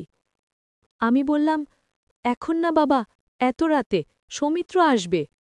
তিনি হাসলেন, বললেন, সৌমিত্র ব্যস্ত, সে আসবে না এখনই, আমি জানি। তিনি আমার হাত ধরলেন, বললেন, শ্রেয়সী, আমি তোমাকে চাই। তুমি রিমির মতো। আমি রিমিকে পাইনি, কিন্তু তোমাকে পাব। আমি হাত ছাড়াতে চেষ্টা করলাম, কিন্তু তার হাত খুব শক্ত। তিনি আমাকে কাছে টেনে নিলেন, বললেন, আমার কথা শোনো, আমি তোমাকে সব দেব, তুমি শুধু আমার কথা মানো। আমি চিৎকার করতে গেলাম, কিন্তু তিনি আমার মুখ চেপে ধরলেন। ঠিক সেই মুহূর্তে দরজা খুলে গেল। সৌমিত্র দাঁড়িয়ে, তার মুখ লাল, চোখ রাগে জ্বলছে। সে চিৎকার করে বলল, বাবা, আপনি কি করছেন? শ্বশুরজি হাত ছেড়ে দিলেন, পিছিয়ে গেলেন, বললেন, বাবা, আমি। সৌমিত্র বলল, আমি সব দেখেছি, আপনি শ্রেয়সীকে জোর করছিলেন। শ্বশুরজি মাথা নিচু করলেন, কিচ্ছু বললেন না। সৌমিত্র আমার দিকে তাকিয়ে বলল, শ্রেয়সী, তুমি ঠিক আছো? আমি মাথা নাড়লাম, চোখ দিয়ে জল পড়ছিল। সৌমিত্র আমাকে জড়িয়ে ধরল, বলল, ভয় নেই, আমি আছি। শ্বশুরজি চলে গেলেন। পরদিন সকালে দেখি তিনি বাসা ছেড়ে চলে গেছেন। একটা চিঠি রেখে গেছেন। চিঠিতে লেখা, আমি ভুল করেছি, আমি রিমিকে কখনো ভুলতে পারিনি। শ্রেয়সীকে দেখে আমার পুরনো স্মৃতি জেগে উঠেছিল। আমি নিয়ন্ত্রণ হারিয়ে ফেলেছিলাম। আমি দুঃখিত। আমি চলে যাচ্ছি, তোমাদের জীবনে আর বিঘ্ন ঘটাব না। সৌমিত্র চিঠিটা পড়ে কাঁদল, বলল, বাবা এত কষ্ট পেয়েছিলেন আমি জানতাম না। আমি বললাম, কিন্তু তার কষ্ট আমার দোষ না, আমি তো রিমি নই। সৌমিত্র বলল, জানি, তুমি শ্রেয়সী, আমার স্ত্রী, আমার ভালোবাসা। কিন্তু ঘটনা এখানেই শেষ হল না। একদিন দুপুরে হঠাৎ দরজায় কড়া নাড়ার শব্দ। আমি দরজা খুলে দেখি একজন মহিলা, বয়স প্রায় 60 হবে। তিনি জিজ্ঞেস করলেন, আপনি শ্রেয়সী? আমি বললাম, হ্যাঁ, আপনি কে? তিনি বললেন, আমি রিমি, আমাকে একটু ভেতরে যেতে দেবেন? আমার মাথা ঘুরে গেল। রিমি? সেই রিমি, শ্বশুরজির প্রথম প্রেম? আমি তাকে ভেতরে নিয়ে গেলাম, বসতে দিলাম। তিনি বললেন, আমি শুনেছি আপনাকে নিয়ে বিমল অনেক সমস্যা করেছে। বিমল মানে আপনার শ্বশুর। আমি মাথা নাড়লাম, বললাম, হ্যাঁ, তিনি বলেছিলেন আমি আপনার মতো দেখতে। রিমি হাসলেন, বললেন, দেখতে? হয়তো একটু, কিন্তু আপনি আমি নই, আপনার নিজের পরিচয় আছে। তিনি থামলেন, তারপর বললেন, আমি আপনাকে একটা কথা বলতে এসেছি। বিমল আর আমার সম্পর্ক যা ছিল তা অনেক আগে শেষ হয়ে গেছে। তিনি আমাকে ভুলতে পারেননি, কিন্তু সেটা তার সমস্যা, আপনার না। আমি বললাম, কিন্তু তিনি আমাকে। রিমি বললেন, আমি জানি, তিনি আমাকে আমার প্রতিস্থাপন মনে করেছেন, কিন্তু এটা তার ভুল। আপনি একজন স্বতন্ত্র মানুষ। আমি জিজ্ঞেস করলাম, আপনি তাকে কেন প্রত্যাখ্যান করেছিলেন? রিমি দীর্ঘশ্বাস ফেললেন, বললেন, সেটা একটা দীর্ঘ গল্প। বিমল আর আমি কলেজে পড়তাম। তিনি আমাকে খুব ভালোবাসতেন, আমিও তাকে পছন্দ করতাম। কিন্তু আমার বাবা মা তাকে পছন্দ করতেন না। তারা বলতেন বিমলের পরিবার দরিদ্র, আমাদের স্ট্যাটাস মিলবে না। তিনি থামলেন, চোখ মুছলেন, বললেন, আমি চাপে পড়ে অন্য একজনকে বিয়ে করেছিলাম। বিমল ভেঙে পড়েছিলেন। তিনি আমাকে অনেক চিঠি লিখেছিলেন, ফোন করেছিলেন, কিন্তু আমি তার সাথে কথা বলিনি। আমার বিয়ে হয়ে গিয়েছিল। আমি বললাম, তারপর? তারপর আমার স্বামী মারা গেলেন। আমার একটা মেয়ে হয়েছিল। আমি বিধবা হয়ে গেলাম। বিমল তখন আমার কাছে এসেছিলেন, বলেছিলেন আমি তাকে বিয়ে করি, কিন্তু আমি রাজি হইনি। আমি চাইনি তিনি একজন বিধবাকে বিয়ে করে সমাজে লাঞ্ছিত হন। আমি অবাক হয়ে বললাম, আপনি তার ভালোর জন্যই তাকে না করেছিলেন? রিমি মাথা নাড়লেন, বললেন, হ্যাঁ, কিন্তু বিমল সেটা বুঝতে পারেননি। তিনি ভেবেছিলেন আমি তাকে ভালোবাসি না, তাই সে সারা জীবন আমার স্মৃতি নিয়ে বেঁচেছিলেন, আমার মতো কাউকে খুঁজতে থাকেন। আমি বললাম, কিন্তু আপনি এখন কেন এসেছেন? রিমি বললেন, আমি শুনেছি তিনি বাসা ছেড়ে চলে গেছেন। আমি তাকে খুঁজে বের করতে চাই, তার সাথে কথা বলতে চাই, তাকে বোঝাতে চাই যে অতীত অতীতেই থাক, তিনি নতুন করে জীবন শুরু করুন। আমি বললাম, আমি তার ঠিকানা জানি না, তিনি কোথায় গেছেন তাও আমরা জানি না। রিমি বললেন, আমি খুঁজে বের করব। আপনাকে ধন্যবাদ। তিনি চলে গেলেন। আমি ভাবলাম, কি অদ্ভুত গল্প। শ্বশুরজি সারা জীবন একটা মানুষের পেছনে ছুটেছেন, কিন্তু সেই মানুষ তাকে ভালোবেসেই দূরে ঠেলে দিয়েছিলেন। কয়েকদিন পর শাশুড়ি আমাকে ডেকে বললেন, শ্রেয়সী, আমি তোমার সাথে কিছু কথা বলতে চাই। আমি বললাম, বলুন মা। তিনি বললেন, আমি জানি বিমল তোমার সাথে খারাপ আচরণ করেছে। আমি তাকে ক্ষমা করতে পারছি না, কিন্তু আমি তোমাকে একটা কথা বলতে চাই। আমি বললাম, কি মা? তিনি বললেন, বিমল সবসময় রিমির স্মৃতিতে বেঁচে ছিল। তিনি আমাকে ঠিকমতো ভালোবাসতেও পারেননি। আমি সারা জীবন একা বোধ করেছি, কিন্তু আমি কখনো কাউকে বলিনি। আমি চুপ করে সহ্য করেছি। আমার মন খারাপ হয়ে গেল। বললাম, মা, আপনি এত কষ্ট পেয়েছেন? তিনি মাথা নাড়লেন, বললেন, হ্যাঁ, কিন্তু আমার কিছু করার ছিল না। আমি বিমলকে ভালোবাসতাম, কিন্তু তিনি আমাকে কখনো ঠিকমতো ভালোবাসেননি। তার হৃদয়ে সবসময় রিমি ছিল। আমি তাকে জড়িয়ে ধরলাম, বললাম, মা, আপনি একা নন, আমরা সবাই আপনার সাথে আছি। তিনি হাসলেন, বললেন, জানি মা, তুমি খুব ভালো মেয়ে, সৌমিত্র ভাগ্যবান তোমাকে পেয়ে। কিন্তু ঠিক সেই রাতে আরও বড় একটা ধাক্কা এলো। রোহন আমার কাছে এসে বলল, মা, আমি একটা ব্যাপার জেনেছি। তুমি কি জানো দাদু কোথায় গেছেন? আমি বললাম, না, কেউ জানে না। রোহন বলল, আমি খুঁজে বের করেছি, দাদু একটা মানসিক হাসপাতালে ভর্তি হয়েছেন। আমি চমকে গেলাম, কি, মানসিক হাসপাতালে? রোহন বলল, হ্যাঁ, তিনি নিজে গিয়ে ভর্তি হয়েছেন। ডাক্তারদের বলেছেন তিনি মানসিক অসুস্থ, তিনি চিকিৎসা নিতে চান। সৌমিত্র শুনে কাঁদতে লাগল, বলল, বাবা এত কষ্টে ছিলেন, আমি কিছুই বুঝতে পারিনি। আমার মাথায় হাজারো প্রশ্ন ঘুরছিল। আমি বললাম, কিন্তু দেবব্রত, সে জানলে কি হবে? তিনি বললেন, দেবব্রত জানবে আমার মৃত্যুর পর, তখন আর কিছু করার থাকবে না। আর আমি একটা চিঠি লিখে রেখেছি, সেখানে সব ব্যাখ্যা করেছি। তিনি গাড়ি স্টার্ট দিলেন, বললেন, এখন বাড়ি চলো। আর একটা কথা, এই কথা কাউকে বলো না, এমনকি দেবব্রতকেও না। আমি চাই আমার শেষ দিনগুলো স্বাভাবিকভাবে কাটুক। আমি চুপচাপ বসে রইলাম। পুরো পথ কোনো কথা বললাম না। বাড়ি ফিরে আমি সোজা শোবার ঘরে চলে গেলাম। বিছানায় শুয়ে অনেক কাঁদলাম। পরের দিন থেকে আমি শ্বশুরজির দিকে অন্যভাবে তাকাতে শুরু করলাম। তিনি মরে যাচ্ছেন, আর ৬ মাস, এই চিন্তা আমাকে ভেঙে দিচ্ছিল। আমি তার প্রতি আরও যত্নশীল হয়ে উঠলাম। একদিন রিয়া জিজ্ঞেস করল, মা, দাদুকে অসুস্থ লাগছে, তুমি ডাক্তার দেখাচ্ছ? আমি বললাম, হ্যাঁ, দেখাচ্ছি, তুমি চিন্তা করো না। কিন্তু মনে মনে ভাবলাম, রিয়া কি টের পেয়েছে? সেই সপ্তাহে আরেকটা অদ্ভুত ঘটনা ঘটল। দেবব্রত অফিস থেকে ফিরে খুব রাগ করছিল। সে বলল, বাবা, আপনি কি করেছেন? আমি আজ ব্যাংক থেকে খবর পেলাম আপনি মেঘনাকে নমিনি করেছেন। কেন? শ্বশুরজি শান্ত গলায় বললেন, আমার ইচ্ছা, আমি যাকে চাই নমিনি করতে পারি। দেবব্রত বলল, কিন্তু আমি তো আছি, আমি আপনার ছেলে। শ্বশুরজি বললেন, তুমি আছো, কিন্তু মেঘনা বৌমা, সে তোমার স্ত্রী, একই কথা।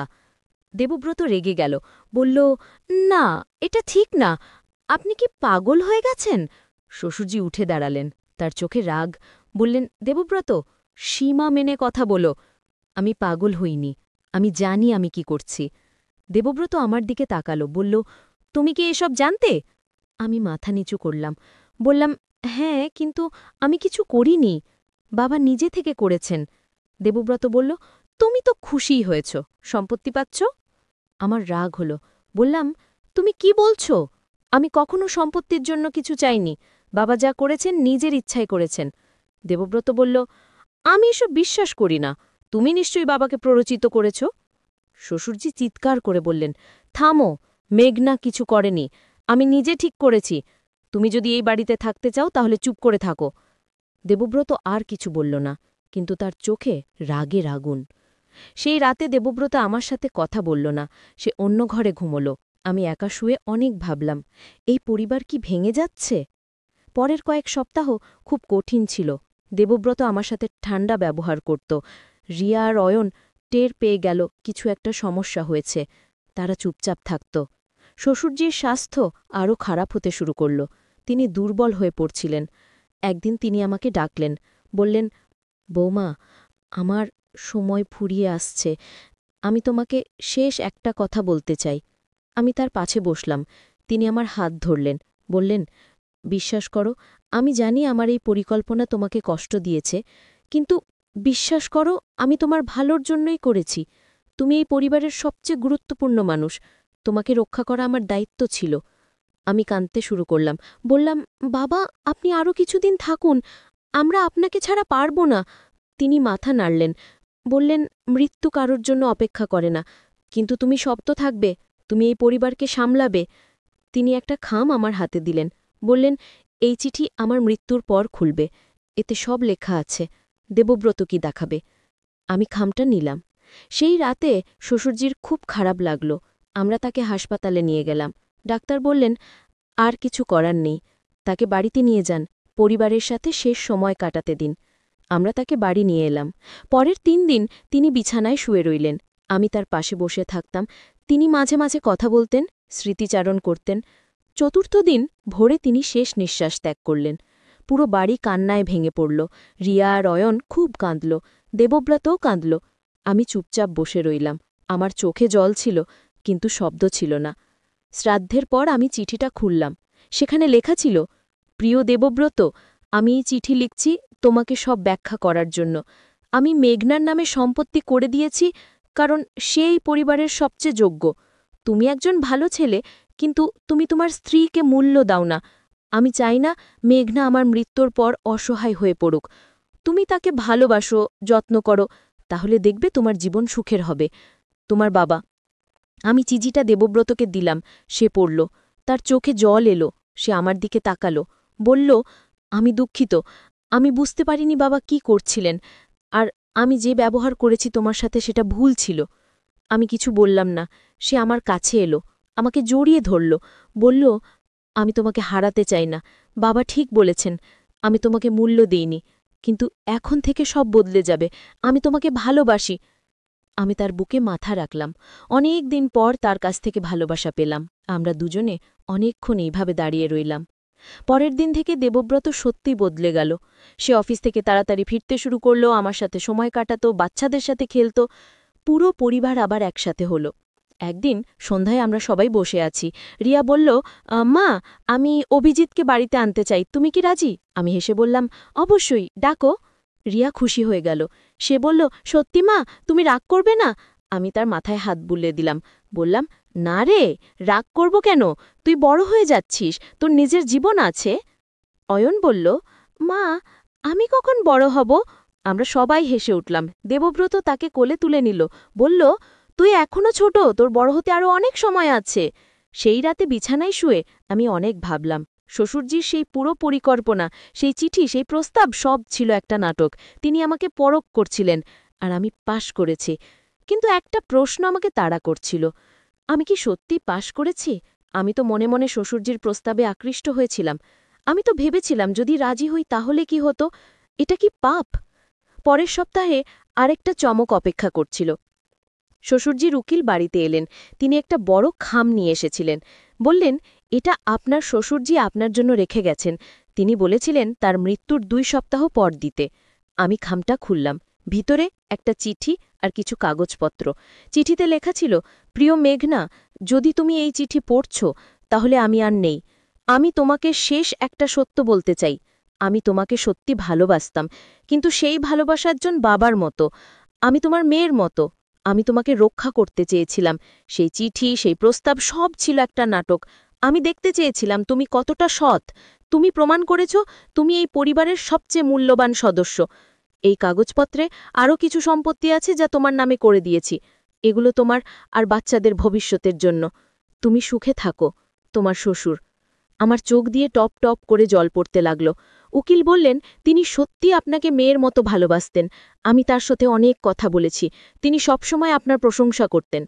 আমি কাগজপত্র দেখলাম। সেখানে 3টে দোকান, 2টো ফ্ল্যাট আর একটা বড় ব্যাংক ব্যালেন্সের কথা লেখা।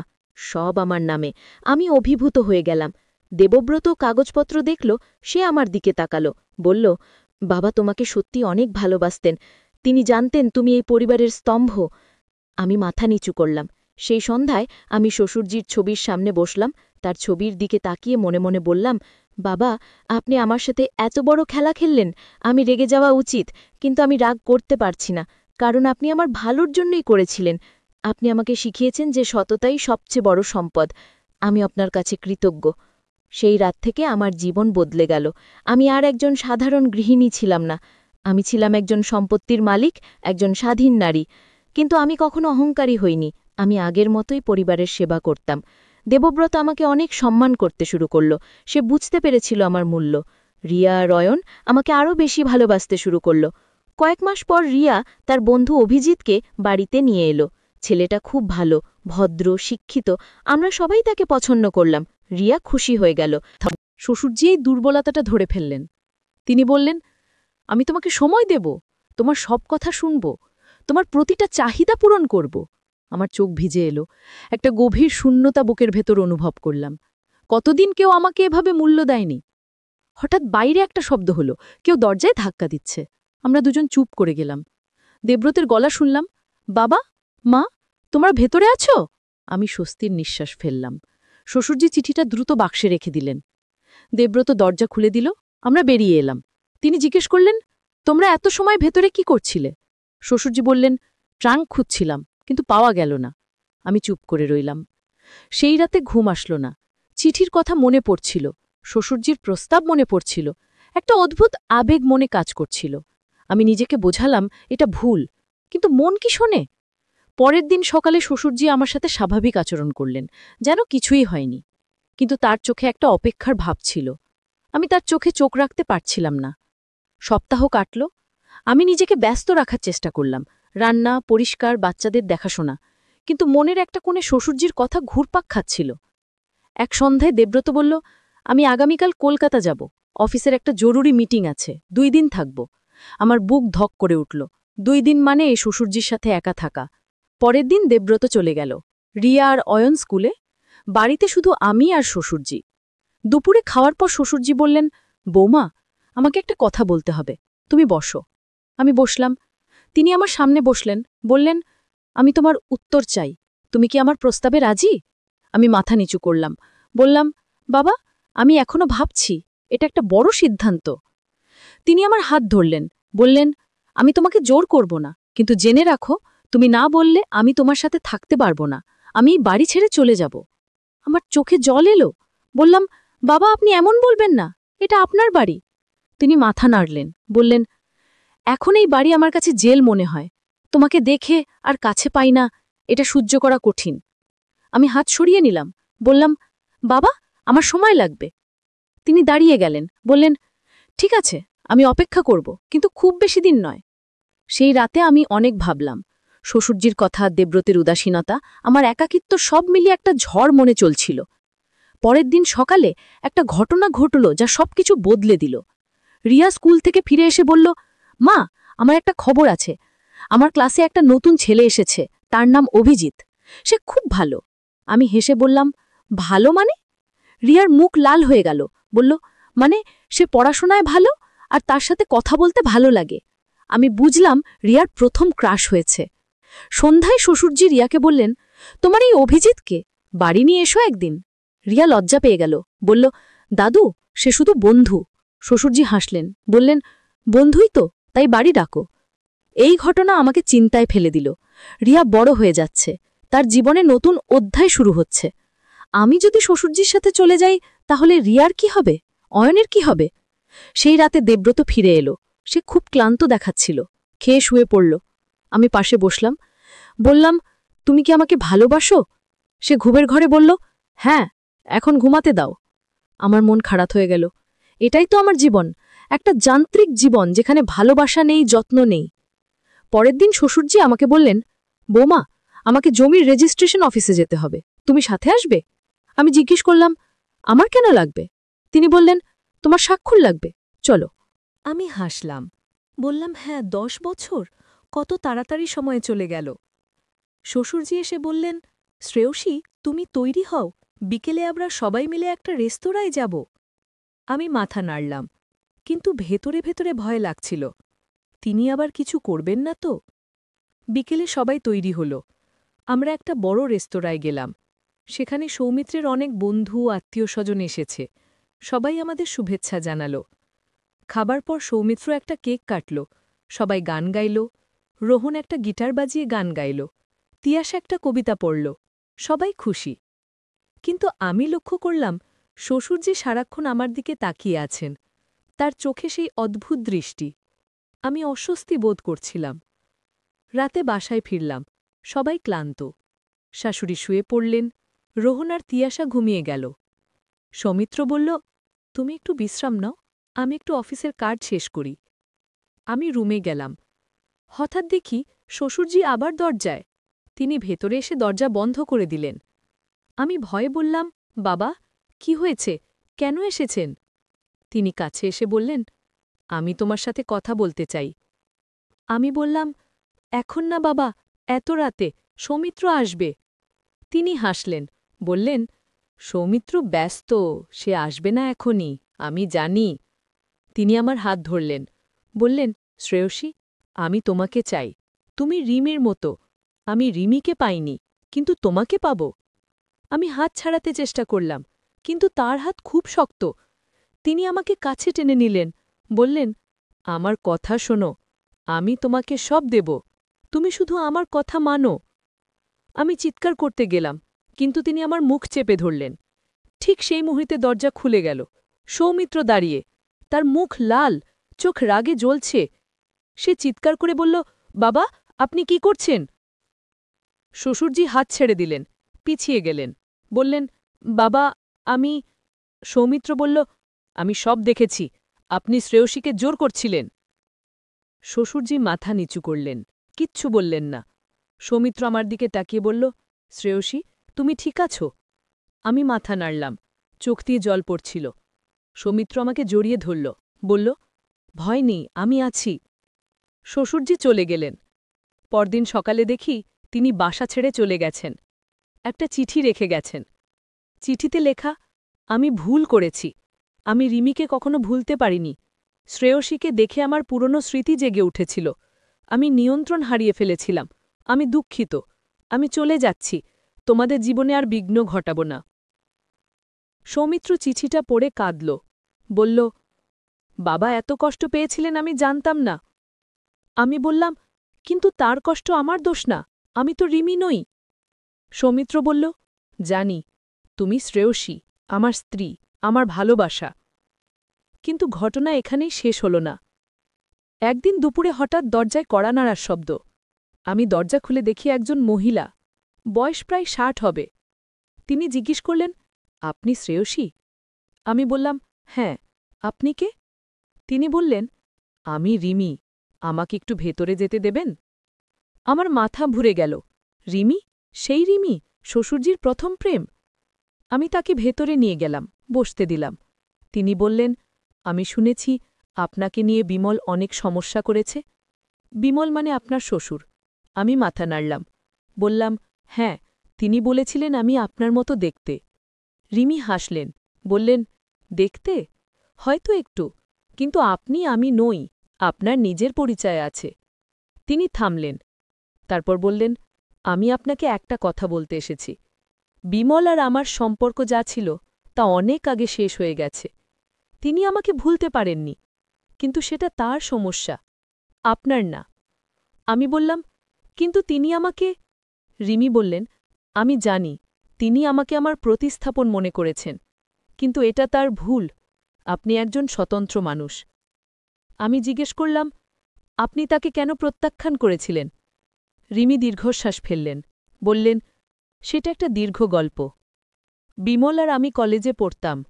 তিনি আমাকে খুব ভালোবাসতেন, আমিও তাকে পছন্দ করতাম, কিন্তু আমার বাবা মা তাকে পছন্দ করতেন না। তারা বলতেন বিমলের পরিবার দরিদ্র, আমাদের স্ট্যাটাস মিলবে না। তিনি থামলেন, চোখ মুছলেন, বললেন, আমি চাপে পড়ে অন্য একজনকে বিয়ে করেছিলাম। বিমল ভেঙে পড়েছিলেন। তিনি আমাকে অনেক চিঠি লিখেছিলেন, ফোন করেছিলেন, কিন্তু আমি তার সাথে কথা বলিনি। আমার বিয়ে হয়ে গিয়েছিল। আমি বললাম, তারপর? তারপর আমার স্বামী মারা গেলেন। আমার একটা মেয়ে হয়েছিল। আমি বিধবা হয়ে গেলাম। বিমল তখন আমার কাছে এসেছিলেন, বলেছিলেন আমি তাকে বিয়ে করি, কিন্তু আমি রাজি হইনি। আমি চাইনি তিনি একজন বিধবাকে বিয়ে করে সমাজে লাঞ্ছিত হন। আমি অবাক হয়ে বললাম, আপনি তার ভালোর জন্যই তাকে না করেছিলেন? রিমি মাথা নাড়লেন, বললেন, হ্যাঁ, কিন্তু বিমল সেটা বুঝতে পারেননি। তিনি ভেবেছিলেন আমি তাকে ভালোবাসি না, তাই সে সারা জীবন আমার স্মৃতি নিয়ে বেঁচেছিলেন, আমার মতো কাউকে খুঁজতে থাকেন। আমি বললাম, কিন্তু আপনি এখন কেন এসেছেন? রিমি বললেন, আমি শুনেছি তিনি বাসা ছেড়ে চলে গেছেন। আমি তাকে খুঁজে বের করতে চাই, তার সাথে কথা বলতে চাই, তাকে বোঝাতে চাই যে অতীত অতীতেই থাক, তিনি নতুন করে জীবন শুরু করুন। আমি বললাম, আমি তার ঠিকানা জানি না, তিনি কোথায় গেছেন তাও আমরা জানি না। রিমি বললেন, আমি খুঁজে বের করব। আপনাকে ধন্যবাদ। তিনি চলে গেলেন। আমি ভাবলাম, কি অদ্ভুত গল্প। শ্বশুরজি সারা জীবন একটা মানুষের পেছনে ছুটেছেন, কিন্তু সেই মানুষ তাকে ভালোবেসেই দূরে ঠেলে দিয়েছিলেন। কয়েকদিন পর শাশুড়ি আমাকে ডেকে বললেন, শ্রেয়সী, আমি তোমার সাথে কিছু কথা বলতে চাই। আমি বললাম, বলুন মা। তিনি বললেন, আমি জানি বিমল তোমার সাথে খারাপ আচরণ করেছে। আমি তাকে ক্ষমা করতে পারছি না, কিন্তু আমি তোমাকে একটা কথা বলতে চাই। আমি বললাম, কি মা? তিনি বললেন, বিমল সবসময় রিমির স্মৃতিতে বেঁচে ছিল। তিনি আমাকে ঠিকমতো ভালোবাসতেও পারেননি। আমি সারা জীবন একা বোধ করেছি, কিন্তু আমি কখনো কাউকে বলিনি, আমি চুপ করে সহ্য করেছি। আমার মন খারাপ হয়ে গেল। বললাম, মা, আপনি এত কষ্ট পেয়েছেন? তিনি মাথা নাড়লেন, বললেন, হ্যাঁ, কিন্তু আমার কিছু করার ছিল না। আমি বিমলকে ভালোবাসতাম, কিন্তু তিনি আমাকে কখনো ঠিকমতো ভালোবাসেননি। তার হৃদয়ে সবসময় রিমি ছিল। আমি তাকে জড়িয়ে ধরলাম, বললাম, মা, আপনি একা নন, আমরা সবাই আপনার সাথে আছি। তিনি হাসলেন, বললেন, জানি মা, তুমি খুব ভালো মেয়ে, সৌমিত্র ভাগ্যবান তোমাকে পেয়ে। কিন্তু ঠিক সেই রাতে আরও বড় একটা ধাক্কা এলো। রোহন আমার কাছে এসে বলল, মা, আমি একটা ব্যাপার জেনেছি। তুমি কি জানো দাদু কোথায় গেছেন? আমি বললাম, না, কেউ জানে না।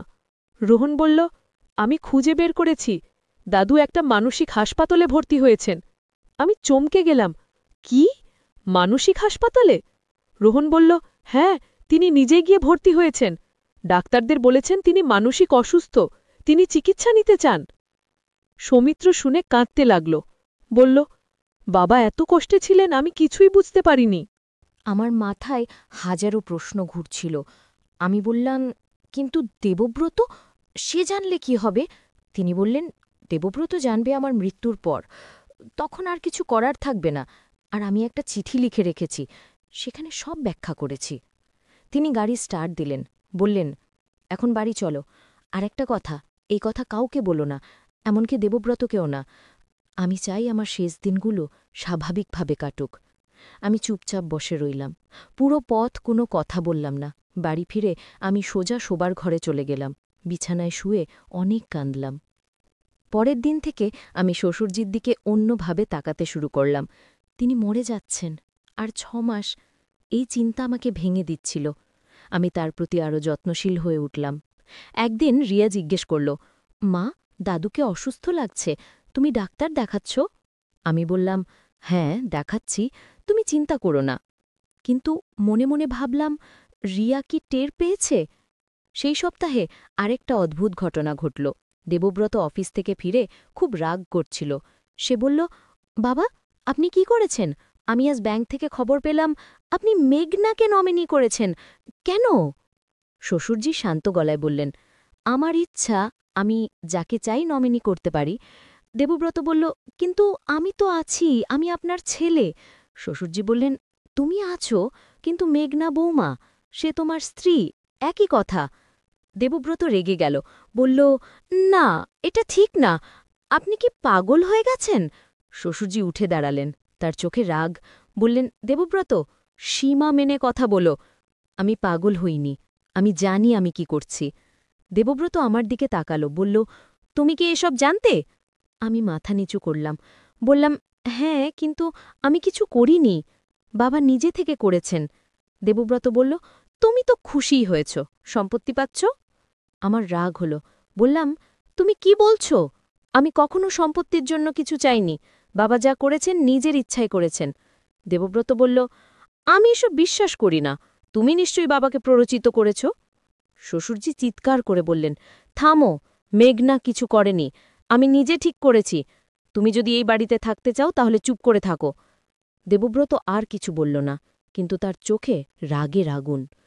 সেই রাতে দেবব্রত আমার সাথে কথা বলল না, সে অন্য ঘরে ঘুমল। আমি একা শুয়ে অনেক ভাবলাম, এই পরিবার কি ভেঙে যাচ্ছে? পরের কয়েক সপ্তাহ খুব কঠিন ছিল। দেবব্রত আমার সাথে ঠান্ডা ব্যবহার করত। রিয়া আর অয়ন টের পেয়ে গেল কিছু একটা সমস্যা হয়েছে, তারা চুপচাপ থাকত। শ্বশুরজির স্বাস্থ্য আরও খারাপ হতে শুরু করল, তিনি দুর্বল হয়ে পড়ছিলেন। একদিন তিনি আমাকে ডাকলেন, বললেন, বৌমা, আমার সময় ফুরিয়ে আসছে, আমি তোমাকে শেষ একটা কথা বলতে চাই। আমি তার পাশে বসলাম, তিনি আমার হাত ধরলেন, বললেন, বিশ্বাস করো, আমি জানি আমার এই পরিকল্পনা তোমাকে কষ্ট দিয়েছে, কিন্তু বিশ্বাস করো, আমি তোমার ভালোর জন্যই করেছি। তুমি এই পরিবারের সবচেয়ে গুরুত্বপূর্ণ মানুষ, তোমাকে রক্ষা করা আমার দায়িত্ব ছিল। আমি কাঁদতে শুরু করলাম, বললাম, বাবা, আপনি আরও কিছুদিন থাকুন, আমরা আপনাকে ছাড়া পারব না। তিনি মাথা নাড়লেন, বললেন, মৃত্যু কারোর জন্য অপেক্ষা করে না, কিন্তু তুমি শব্দ থাকবে, তুমি এই পরিবারকে সামলাবে।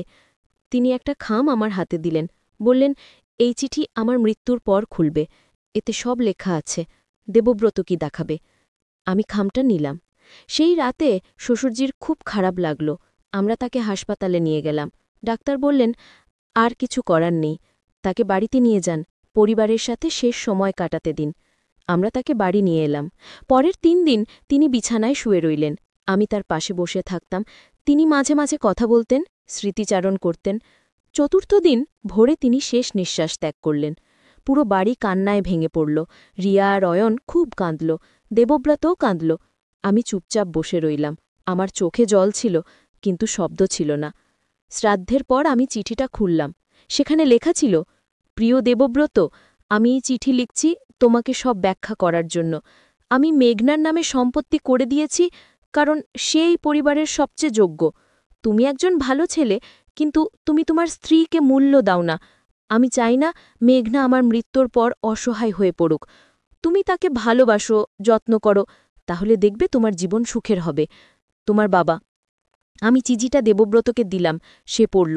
তার চোখে জল এলো, সে আমার দিকে তাকালো, বলল, আমি দুঃখিত, আমি বুঝতে পারিনি বাবা কি করছিলেন, আর আমি যে ব্যবহার করেছি তোমার সাথে সেটা ভুল ছিল। আমি কিছু বললাম না। সে আমার কাছে এলো, আমাকে জড়িয়ে ধরল, বলল, আমি তোমাকে হারাতে চাই না, বাবা ঠিক বলেছেন, আমি তোমাকে মূল্য দিইনি, কিন্তু এখন থেকে সব বদলে যাবে। আমি তোমাকে ভালোবাসি। আমি তার বুকে মাথা রাখলাম। অনেক দিন পর তার কাছ থেকে ভালোবাসা পেলাম। আমরা দুজনে অনেকক্ষণ এইভাবে দাঁড়িয়ে রইলাম। পরের দিন থেকে দেবব্রত সত্যি বদলে গেল। সে অফিস থেকে তাড়াতাড়ি ফিরতে শুরু করল, আমার সাথে সময় কাটাতো, বাচ্চাদের সাথে খেলত।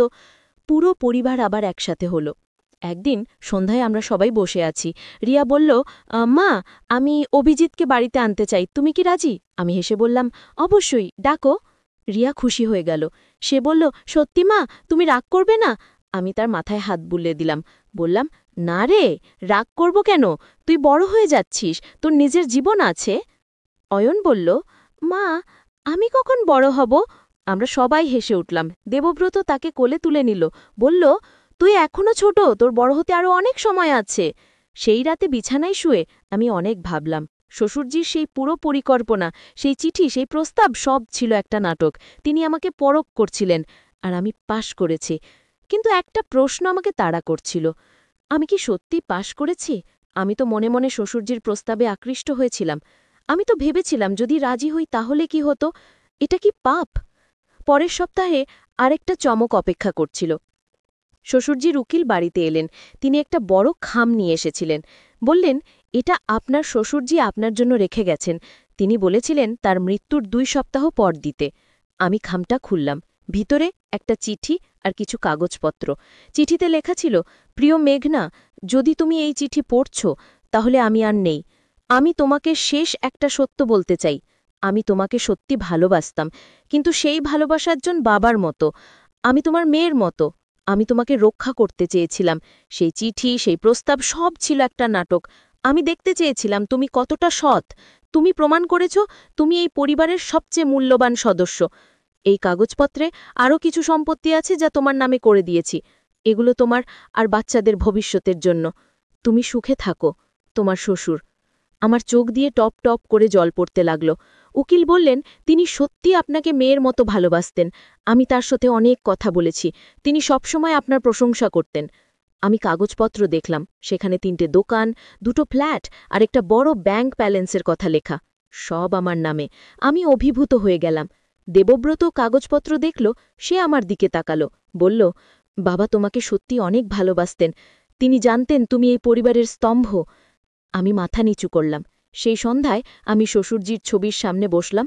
তার ছবির দিকে তাকিয়ে মনে মনে বললাম, বাবা, আপনি আমার সাথে এত বড় খেলা খেললেন। আমি রেগে যাওয়া উচিত, কিন্তু আমি রাগ করতে পারছি না, কারণ আপনি আমার ভালোর জন্যই করেছিলেন। আপনি আমাকে শিখিয়েছেন যে সততাই সবচেয়ে বড় সম্পদ। আমি আপনার কাছে কৃতজ্ঞ। সেই রাত থেকে আমার জীবন বদলে গেল। আমি আর একজন সাধারণ গৃহিণী ছিলাম না। আমি ছিলাম একজন সম্পত্তির মালিক, একজন স্বাধীন নারী। কিন্তু আমি কখনো অহংকারী হইনি। আমি আগের মতোই পরিবারের সেবা করতাম। দেবব্রত আমাকে অনেক সম্মান করতে শুরু করল। সে বুঝতে পেরেছিল আমার মূল্য। রিয়া আর অয়ন আমাকে আরও বেশি ভালোবাসতে শুরু করল। কয়েক মাস পর রিয়া তার বন্ধু অভিজিৎকে বাড়িতে নিয়ে এলো। ছেলেটা খুব ভালো, ভদ্র, শিক্ষিত। আমরা সবাই তাকে পছন্দ করলাম। রিয়া খুশি হয়ে গেল। শ্বশুরজি এই দুর্বলতাটা ধরে ফেললেন। তিনি বললেন, আমি তোমাকে সময় দেব, তোমার সব কথা শুনব, তোমার প্রতিটা চাহিদা পূরণ করব। আমার চোখ ভিজে এলো। একটা গভীর শূন্যতা বুকের ভেতর অনুভব করলাম। কতদিন কেউ আমাকে এভাবে মূল্য দেয়নি। হঠাৎ বাইরে একটা শব্দ হলো, কেউ দরজায় ধাক্কা দিচ্ছে। আমরা দুজন চুপ করে গেলাম। দেবব্রতের গলা শুনলাম, বাবা, মা, তোমরা ভেতরে আছো? আমি স্বস্তির নিঃশ্বাস ফেললাম।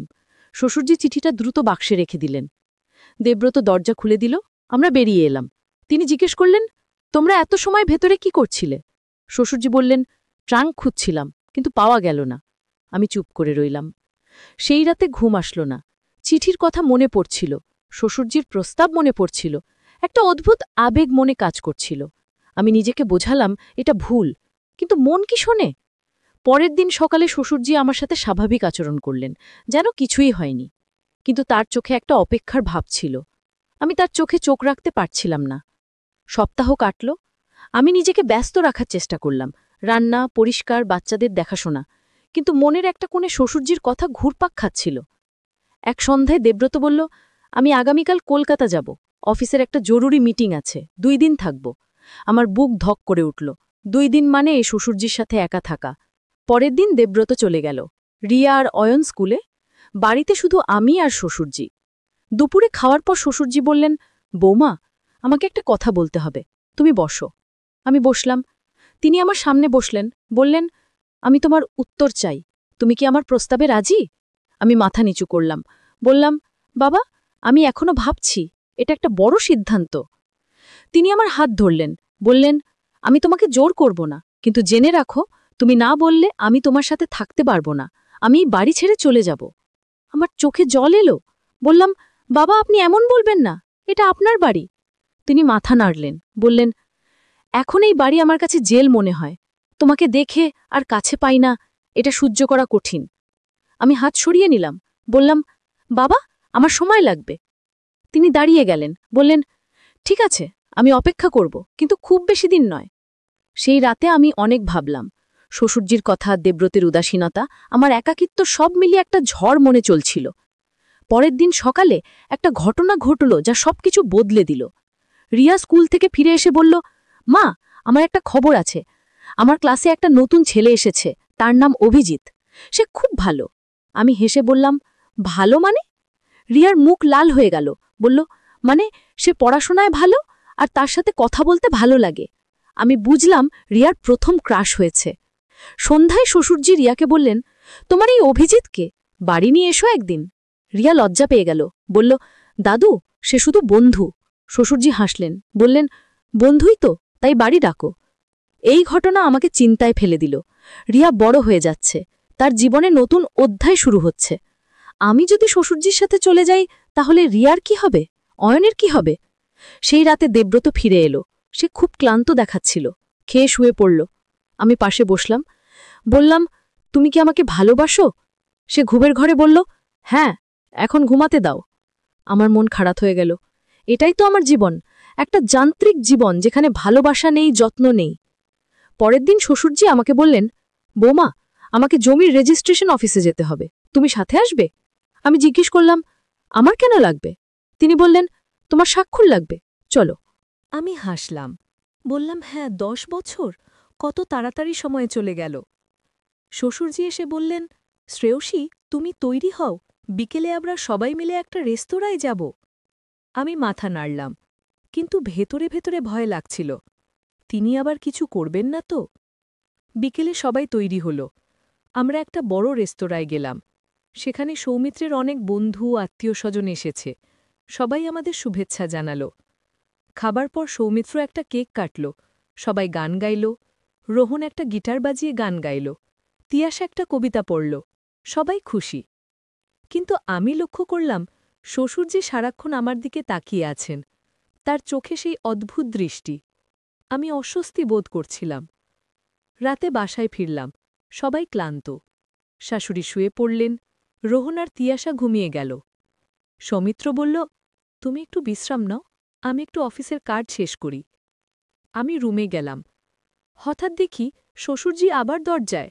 তিনি ভেতরে এসে দরজা বন্ধ করে দিলেন। আমি ভয়ে বললাম, বাবা, কি হয়েছে, কেন এসেছেন? তিনি কাছে এসে বললেন, আমি তোমার সাথে কথা বলতে চাই। আমি বললাম, এখন না বাবা, এত রাতে, সৌমিত্র আসবে। তিনি হাসলেন, বললেন, সৌমিত্র ব্যস্ত, সে আসবে না এখনই, আমি জানি। তিনি আমার হাত ধরলেন, বললেন, শ্রেয়সী, আমি তোমাকে চাই, তুমি রিমির মতো। আমি রিমিকে পাইনি, কিন্তু তোমাকে পাব। আমি হাত ছাড়াতে চেষ্টা করলাম, কিন্তু তার হাত খুব শক্ত। তিনি আমাকে কাছে টেনে নিলেন, বললেন, আমার কথা শোনো, আমি তোমাকে সব দেব, তুমি শুধু আমার কথা মানো। আমি চিৎকার করতে গেলাম, কিন্তু তিনি আমার মুখ চেপে ধরলেন। ঠিক সেই মুহূর্তে দরজা খুলে গেল। সৌমিত্র দাঁড়িয়ে, তার মুখ লাল, চোখ রাগে জ্বলছে। সে চিৎকার করে বলল, বাবা, আপনি কি করছেন?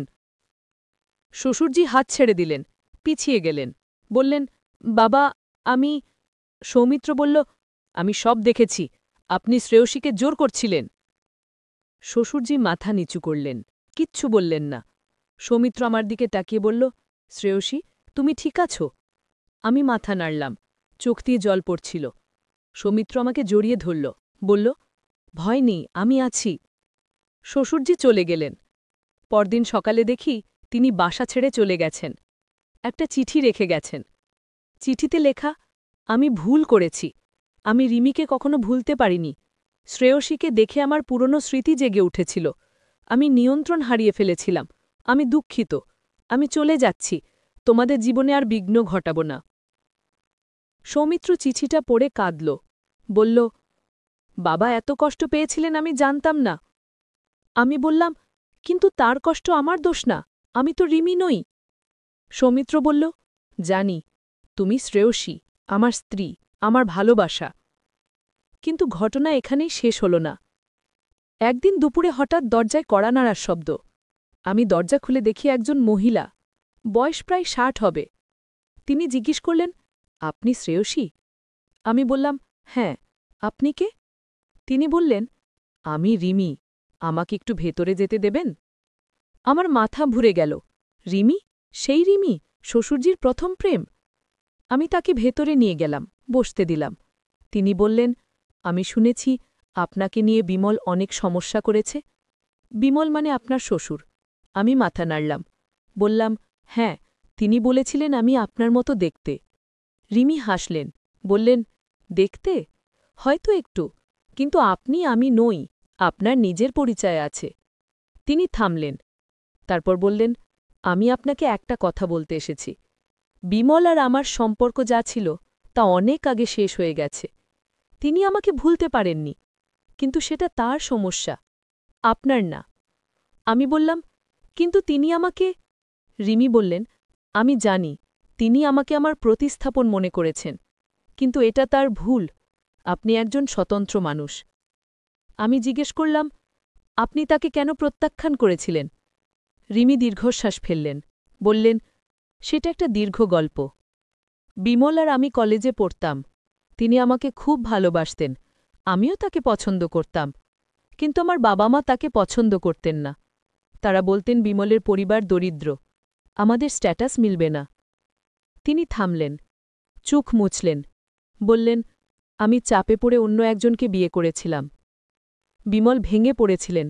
তিনি আমাকে অনেক চিঠি লিখেছিলেন, ফোন করেছিলেন, কিন্তু আমি তার সাথে কথা বলিনি। আমার বিয়ে হয়ে গিয়েছিল। আমি বললাম, তারপর? তারপর আমার স্বামী মারা গেলেন। আমার একটা মেয়ে হয়েছিল। আমি বিধবা হয়ে গেলাম। বিমল তখন আমার কাছে এসেছিলেন, বলেছিলেন আমি তাকে বিয়ে করি, কিন্তু আমি রাজি হইনি। আমি চাইনি তিনি একজন বিধবাকে বিয়ে করে সমাজে লাঞ্ছিত হন। আমি অবাক হয়ে বললাম, আপনি তার ভালোর জন্যই তাকে না করেছিলেন? রিমি মাথা নাড়লেন, বললেন, হ্যাঁ, কিন্তু বিমল সেটা বুঝতে পারেননি। তিনি ভেবেছিলেন আমি তাকে ভালোবাসি না, তাই সে সারা জীবন আমার স্মৃতি নিয়ে বেঁচেছিলেন, আমার মতো কাউকে খুঁজতে থাকেন। আমি বললাম, কিন্তু আপনি এখন কেন এসেছেন? রিমি বললেন, আমি শুনেছি তিনি বাসা ছেড়ে চলে গেছেন। আমি তাকে খুঁজে বের করতে চাই, তার সাথে কথা বলতে চাই, তাকে বোঝাতে চাই যে অতীত অতীতেই থাক, তিনি নতুন করে জীবন শুরু করুন। আমি বললাম, আমি তার ঠিকানা জানি না, তিনি কোথায় গেছেন তাও আমরা জানি না। রিমি বললেন, আমি খুঁজে বের করব। আপনাকে ধন্যবাদ। তিনি চলে গেলেন। আমি ভাবলাম, কি অদ্ভুত গল্প। শ্বশুরজি সারা জীবন একটা মানুষের পেছনে ছুটেছেন, কিন্তু সেই মানুষ তাকে ভালোবেসেই দূরে ঠেলে দিয়েছিলেন। কয়েকদিন পর শাশুড়ি আমাকে ডেকে বললেন, শ্রেয়সী, আমি তোমার সাথে কিছু কথা বলতে চাই। আমি বললাম, বলুন মা। তিনি বললেন, আমি জানি বিমল তোমার সাথে খারাপ আচরণ করেছে। আমি তাকে ক্ষমা করতে পারছি না, কিন্তু আমি তোমাকে একটা কথা বলতে চাই। আমি বললাম, কি মা? তিনি বললেন, বিমল সবসময় রিমির স্মৃতিতে বেঁচে ছিল। তিনি আমাকে ঠিকমতো ভালোবাসতেও পারেননি। আমি সারা জীবন একা বোধ করেছি, কিন্তু আমি কখনো কাউকে বলিনি, আমি চুপ করে সহ্য করেছি। আমার মন খারাপ হয়ে গেল। বললাম, মা, আপনি এত কষ্ট পেয়েছেন? তিনি মাথা নাড়লেন, বললেন, হ্যাঁ, কিন্তু আমার কিছু করার ছিল না। আমি বিমলকে ভালোবাসতাম, কিন্তু তিনি আমাকে কখনো ঠিকমতো ভালোবাসেননি। তার হৃদয়ে সবসময় রিমি ছিল। আমি তাকে জড়িয়ে ধরলাম, বললাম, মা, আপনি একা নন, আমরা সবাই আপনার সাথে আছি। তিনি হাসলেন, বললেন, জানি মা, তুমি খুব ভালো মেয়ে, সৌমিত্র ভাগ্যবান তোমাকে পেয়ে। কিন্তু ঠিক সেই রাতে আরও বড় একটা ধাক্কা এলো। রোহন আমার কাছে এসে বলল, মা, আমি একটা ব্যাপার জেনেছি। তুমি কি জানো দাদু কোথায় গেছেন? আমি বললাম, না, কেউ জানে না। রোহন বলল, আমি খুঁজে বের করেছি। দাদু একটা মানসিক হাসপাতালে ভর্তি হয়েছেন। আমি চমকে গেলাম। কি? মানসিক হাসপাতালে? রোহন বলল, হ্যাঁ, তিনি নিজে গিয়ে ভর্তি হয়েছেন। ডাক্তারদের বলেছেন তিনি মানসিক অসুস্থ, তিনি চিকিৎসা নিতে চান। সৌমিত্র শুনে কাঁদতে লাগল। বলল, বাবা এত কষ্টে ছিলেন, আমি কিছুই বুঝতে পারিনি। আমার মাথায় হাজারো প্রশ্ন ঘুরছিল। আমি বললাম, কিন্তু দেবব্রত, সে জানলে কি হবে? তিনি বললেন, দেবব্রত জানবে আমার মৃত্যুর পর। তখন আর কিছু করার থাকবে না। আর আমি একটা চিঠি লিখে রেখেছি, সেখানে সব ব্যাখ্যা করেছি। তিনি গাড়ি স্টার্ট দিলেন, বললেন, এখন বাড়ি চলো। আর একটা কথা, এই কথা কাউকে বলো না, এমনকি দেবব্রতকেও না। আমি চাই আমার শেষ দিনগুলো স্বাভাবিকভাবে কাটুক। আমি চুপচাপ বসে রইলাম। পুরো পথ কোনো কথা বললাম না। বাড়ি ফিরে আমি সোজা শোবার ঘরে চলে গেলাম। বিছানায় শুয়ে অনেক কাঁদলাম। পরের দিন থেকে আমি শ্বশুরজির দিকে অন্যভাবে তাকাতে শুরু করলাম। তিনি মরে যাচ্ছেন, আর ৬ মাস, এই চিন্তা আমাকে ভেঙে দিচ্ছিল। আমি তার প্রতি আরও যত্নশীল হয়ে উঠলাম। একদিন রিয়া জিজ্ঞেস করল, মা, দাদুকে অসুস্থ লাগছে, তুমি ডাক্তার দেখাচ্ছ? আমি বললাম, হ্যাঁ, দেখাচ্ছি, তুমি চিন্তা করো না। কিন্তু মনে মনে ভাবলাম, রিয়া কি টের পেয়েছে? সেই সপ্তাহে আরেকটা অদ্ভুত ঘটনা ঘটল। দেবব্রত অফিস থেকে ফিরে খুব রাগ করছিল। সে বলল, বাবা, আপনি কি করেছেন? আমি আজ ব্যাংক থেকে খবর পেলাম আপনি মেঘনাকে নমিনি করেছেন। কেন? শ্বশুরজি শান্ত গলায় বললেন, আমার ইচ্ছা, আমি যাকে চাই নমিনি করতে পারি। দেবব্রত বলল, কিন্তু আমি তো আছি, আমি আপনার ছেলে। শ্বশুরজি বললেন, তুমি আছো, কিন্তু মেঘনা বৌমা, সে তোমার স্ত্রী, একই কথা। দেবব্রত রেগে গেল, বলল, না, এটা ঠিক না, আপনি কি পাগল হয়ে গেছেন? শ্বশুরজি উঠে দাঁড়ালেন, তার চোখে রাগ, বললেন, দেবব্রত, সীমা মেনে কথা বলো। আমি পাগল হইনি, আমি জানি আমি কি করছি। দেবব্রত আমার দিকে তাকালো, বলল, তুমি কি এসব জানতে? আমি মাথা নিচু করলাম, বললাম, হ্যাঁ, কিন্তু আমি কিছু করিনি, বাবা নিজে থেকে করেছেন। দেবব্রত বলল, তুমি তো খুশিই হয়েছ, সম্পত্তি পাচ্ছ। আমার রাগ হলো, বললাম, তুমি কি বলছো? আমি কখনো সম্পত্তির জন্য কিছু চাইনি, বাবা যা করেছেন নিজের ইচ্ছায় করেছেন। দেবব্রত বলল, আমি এসব বিশ্বাস করি না, তুমি নিশ্চয়ই বাবাকে প্ররোচিত করেছ। শ্বশুরজি চিৎকার করে বললেন, থামো, মেঘনা কিছু করেনি, আমি নিজে ঠিক করেছি। তুমি যদি এই বাড়িতে থাকতে চাও তাহলে চুপ করে থাকো। দেবব্রত আর কিছু বলল না, কিন্তু তার চোখে রাগের আগুন। সেই রাতে দেবব্রত আমার সাথে কথা বলল না, সে অন্য ঘরে ঘুমল। আমি একা শুয়ে অনেক ভাবলাম, এই পরিবার কি ভেঙে যাচ্ছে? পরের কয়েক সপ্তাহ খুব কঠিন ছিল। দেবব্রত আমার সাথে ঠান্ডা ব্যবহার করত। রিয়া আর অয়ন টের পেয়ে গেল কিছু একটা সমস্যা হয়েছে, তারা চুপচাপ থাকত। শ্বশুরজির স্বাস্থ্য আরও খারাপ হতে শুরু করল, তিনি দুর্বল হয়ে পড়ছিলেন। একদিন তিনি আমাকে ডাকলেন, বললেন, বৌমা, আমার সময় ফুরিয়ে আসছে, আমি তোমাকে শেষ একটা কথা বলতে চাই। আমি তার পাশে বসলাম, তিনি আমার হাত ধরলেন, বললেন, বিশ্বাস করো, আমি জানি আমার এই পরিকল্পনা তোমাকে কষ্ট দিয়েছে, কিন্তু বিশ্বাস করো, আমি তোমার ভালোর জন্যই করেছি। তুমি এই পরিবারের সবচেয়ে গুরুত্বপূর্ণ মানুষ, তোমাকে রক্ষা করা আমার দায়িত্ব ছিল। আমি কাঁদতে শুরু করলাম, বললাম, বাবা, আপনি আরও কিছুদিন থাকুন, আমরা আপনাকে ছাড়া পারব না। তিনি মাথা নাড়লেন, বললেন, মৃত্যু কারোর জন্য অপেক্ষা করে না, কিন্তু তুমি শক্ত থাকবে, তুমি এই পরিবারকে সামলাবে। তিনি একটা খাম আমার হাতে দিলেন, বললেন, এই চিঠি আমার মৃত্যুর পর খুলবে, এতে সব লেখা আছে, দেবব্রত কি দেখাবে। আমি খামটা নিলাম। সেই রাতে শ্বশুরজির খুব খারাপ লাগল। আমরা তাকে হাসপাতালে নিয়ে গেলাম। ডাক্তার বললেন, আর কিছু করার নেই, তাকে বাড়িতে নিয়ে যান, পরিবারের সাথে শেষ সময় কাটাতে দিন। আমরা তাকে বাড়ি নিয়ে এলাম। পরের ৩ দিন তিনি বিছানায় শুয়ে রইলেন, আমি তার পাশে বসে থাকতাম। তিনি মাঝে মাঝে কথা বলতেন, স্মৃতিচারণ করতেন। চতুর্থ দিন ভোরে তিনি শেষ নিঃশ্বাস ত্যাগ করলেন। পুরো বাড়ি কান্নায় ভেঙে পড়ল। রিয়া আর অয়ন খুব কাঁদল, দেবব্রতও কাঁদল। আমি চুপচাপ বসে রইলাম। আমার চোখে জল ছিল, কিন্তু শব্দ ছিল না। শ্রাদ্ধের পর আমি চিঠিটা খুললাম। সেখানে লেখা ছিল, প্রিয় দেবব্রত, আমি এই চিঠি লিখছি তোমাকে সব ব্যাখ্যা করার জন্য। আমি মেঘনার নামে সম্পত্তি করে দিয়েছি, কারণ সেই পরিবারের সবচেয়ে যোগ্য। তুমি একজন ভালো ছেলে, কিন্তু তুমি তোমার স্ত্রীকে মূল্য দাও না। আমি চাই না মেঘনা আমার মৃত্যুর পর অসহায় হয়ে পড়ুক। তুমি তাকে ভালোবাসো, যত্ন করো, তাহলে দেখবে তোমার জীবন সুখের হবে। তোমার বাবা। আমি চিঠিটা দেবব্রতকে দিলাম। সে পড়ল। তার চোখে জল এলো। সে আমার দিকে তাকালো। বলল, আমি দুঃখিত। আমি বুঝতে পারিনি বাবা কি করছিলেন, আর আমি যে ব্যবহার করেছি তোমার সাথে সেটা ভুল ছিল। আমি কিছু বললাম না। সে আমার কাছে এলো, আমাকে জড়িয়ে ধরল, বলল, আমি তোমাকে হারাতে চাই না। বাবা ঠিক বলেছেন, আমি তোমাকে মূল্য দিইনি, কিন্তু এখন থেকে সব বদলে যাবে। আমি তোমাকে ভালোবাসি। আমি তার বুকে মাথা রাখলাম। অনেক দিন পর তার কাছ থেকে ভালোবাসা পেলাম। আমরা দুজনে অনেকক্ষণ এইভাবে দাঁড়িয়ে রইলাম। পরের দিন থেকে দেবব্রত সত্যি বদলে গেল। সে অফিস থেকে তাড়াতাড়ি ফিরতে শুরু করল, আমার সাথে সময় কাটাতো, বাচ্চাদের সাথে খেলত। পুরো পরিবার আবার একসাথে হল। একদিন সন্ধ্যায় আমরা সবাই বসে আছি। রিয়া বলল, মা, আমি অভিজিৎকে বাড়িতে আনতে চাই, তুমি কি রাজি? আমি হেসে বললাম, অবশ্যই, ডাকো। রিয়া খুশি হয়ে গেল। সে বলল, সত্যি মা, তুমি রাগ করবে না? আমি তার মাথায় হাত বুলিয়ে দিলাম। বললাম, না রে, রাগ করব কেন? তুই বড় হয়ে যাচ্ছিস, তোর নিজের জীবন আছে। অয়ন বলল, মা, আমি কখন বড় হব? আমরা সবাই হেসে উঠলাম। দেবব্রত তাকে কোলে তুলে নিল। বলল, তুই এখনো ছোট, তোর বড় হতে আরও অনেক সময় আছে। সেই রাতে বিছানায় শুয়ে আমি অনেক ভাবলাম। শ্বশুরজির সেই পুরো পরিকল্পনা, সেই চিঠি, সেই প্রস্তাব, সব ছিল একটা নাটক। তিনি আমাকে পরখ করছিলেন, আর আমি পাশ করেছি।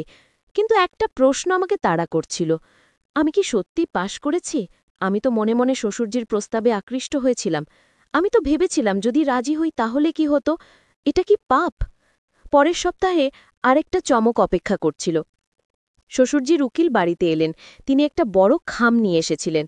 বললেন, এটা আপনার শ্বশুরজি আপনার জন্য রেখে গেছেন। তিনি বলেছিলেন তার মৃত্যুর 2 সপ্তাহ পর দিতে। আমি খামটা খুললাম। ভিতরে একটা চিঠি আর কিছু কাগজপত্র। চিঠিতে লেখা ছিল, প্রিয় মেঘনা, যদি তুমি এই চিঠি পড়ছ, তাহলে আমি আর নেই। আমি তোমাকে শেষ একটা সত্য বলতে চাই। আমি তোমাকে সত্যি ভালোবাসতাম, কিন্তু সেই ভালোবাসা একজন বাবার মতো। আমি তোমার মেয়ের মতো। আমি তোমাকে রক্ষা করতে চেয়েছিলাম। সেই চিঠি, সেই প্রস্তাব, সব ছিল একটা নাটক। আমি দেখতে চেয়েছিলাম তুমি কতটা সৎ। তুমি প্রমাণ করেছ তুমি এই পরিবারের সবচেয়ে মূল্যবান সদস্য। এই কাগজপত্রে আরও কিছু সম্পত্তি আছে যা তোমার নামে করে দিয়েছি। এগুলো তোমার আর বাচ্চাদের ভবিষ্যতের জন্য। তুমি সুখে থাকো, তোমার শ্বশুর। আমার চোখ দিয়ে টপ টপ করে জল পড়তে লাগল। উকিল বললেন, তিনি সত্যি আপনাকে মেয়ের মতো ভালোবাসতেন। আমি তার সাথে অনেক কথা বলেছি। তিনি সবসময় আপনার প্রশংসা করতেন। আমি কাগজপত্র দেখলাম। সেখানে 3টে দোকান, 2টো ফ্ল্যাট আর একটা বড় ব্যাংক ব্যালেন্সের কথা লেখা। সব আমার নামে। আমি অভিভূত হয়ে গেলাম। দেবব্রত কাগজপত্র দেখল। সে আমার দিকে তাকালো। বলল, বাবা তোমাকে সত্যি অনেক ভালোবাসতেন। তিনি জানতেন তুমি এই পরিবারের স্তম্ভ। আমি মাথা নিচু করলাম। সেই সন্ধ্যায় আমি শ্বশুরজির ছবির সামনে বসলাম। তার ছবির দিকে তাকিয়ে মনে মনে বললাম, বাবা, আপনি আমার সাথে এত বড় খেলা খেললেন। আমি রেগে যাওয়া উচিত, কিন্তু আমি রাগ করতে পারছি না, কারণ আপনি আমার ভালোর জন্যই করেছিলেন। আপনি আমাকে শিখিয়েছেন যে সততাই সবচেয়ে বড় সম্পদ। আমি আপনার কাছে কৃতজ্ঞ। সেই রাত থেকে আমার জীবন বদলে গেল। আমি আর একজন সাধারণ গৃহিণী ছিলাম না। আমি ছিলাম একজন সম্পত্তির মালিক, একজন স্বাধীন নারী। কিন্তু আমি কখনো অহংকারী হইনি। আমি আগের মতোই পরিবারের সেবা করতাম। দেবব্রত আমাকে অনেক সম্মান করতে শুরু করল। সে বুঝতে পেরেছিল আমার মূল্য। রিয়া আর অয়ন আমাকে আরও বেশি ভালোবাসতে শুরু করল। কয়েক মাস পর রিয়া তার বন্ধু অভিজিৎকে বাড়িতে নিয়ে এলো। ছেলেটা খুব ভালো, ভদ্র, শিক্ষিত। আমরা সবাই তাকে পছন্দ করলাম। রিয়া খুশি হয়ে গেল।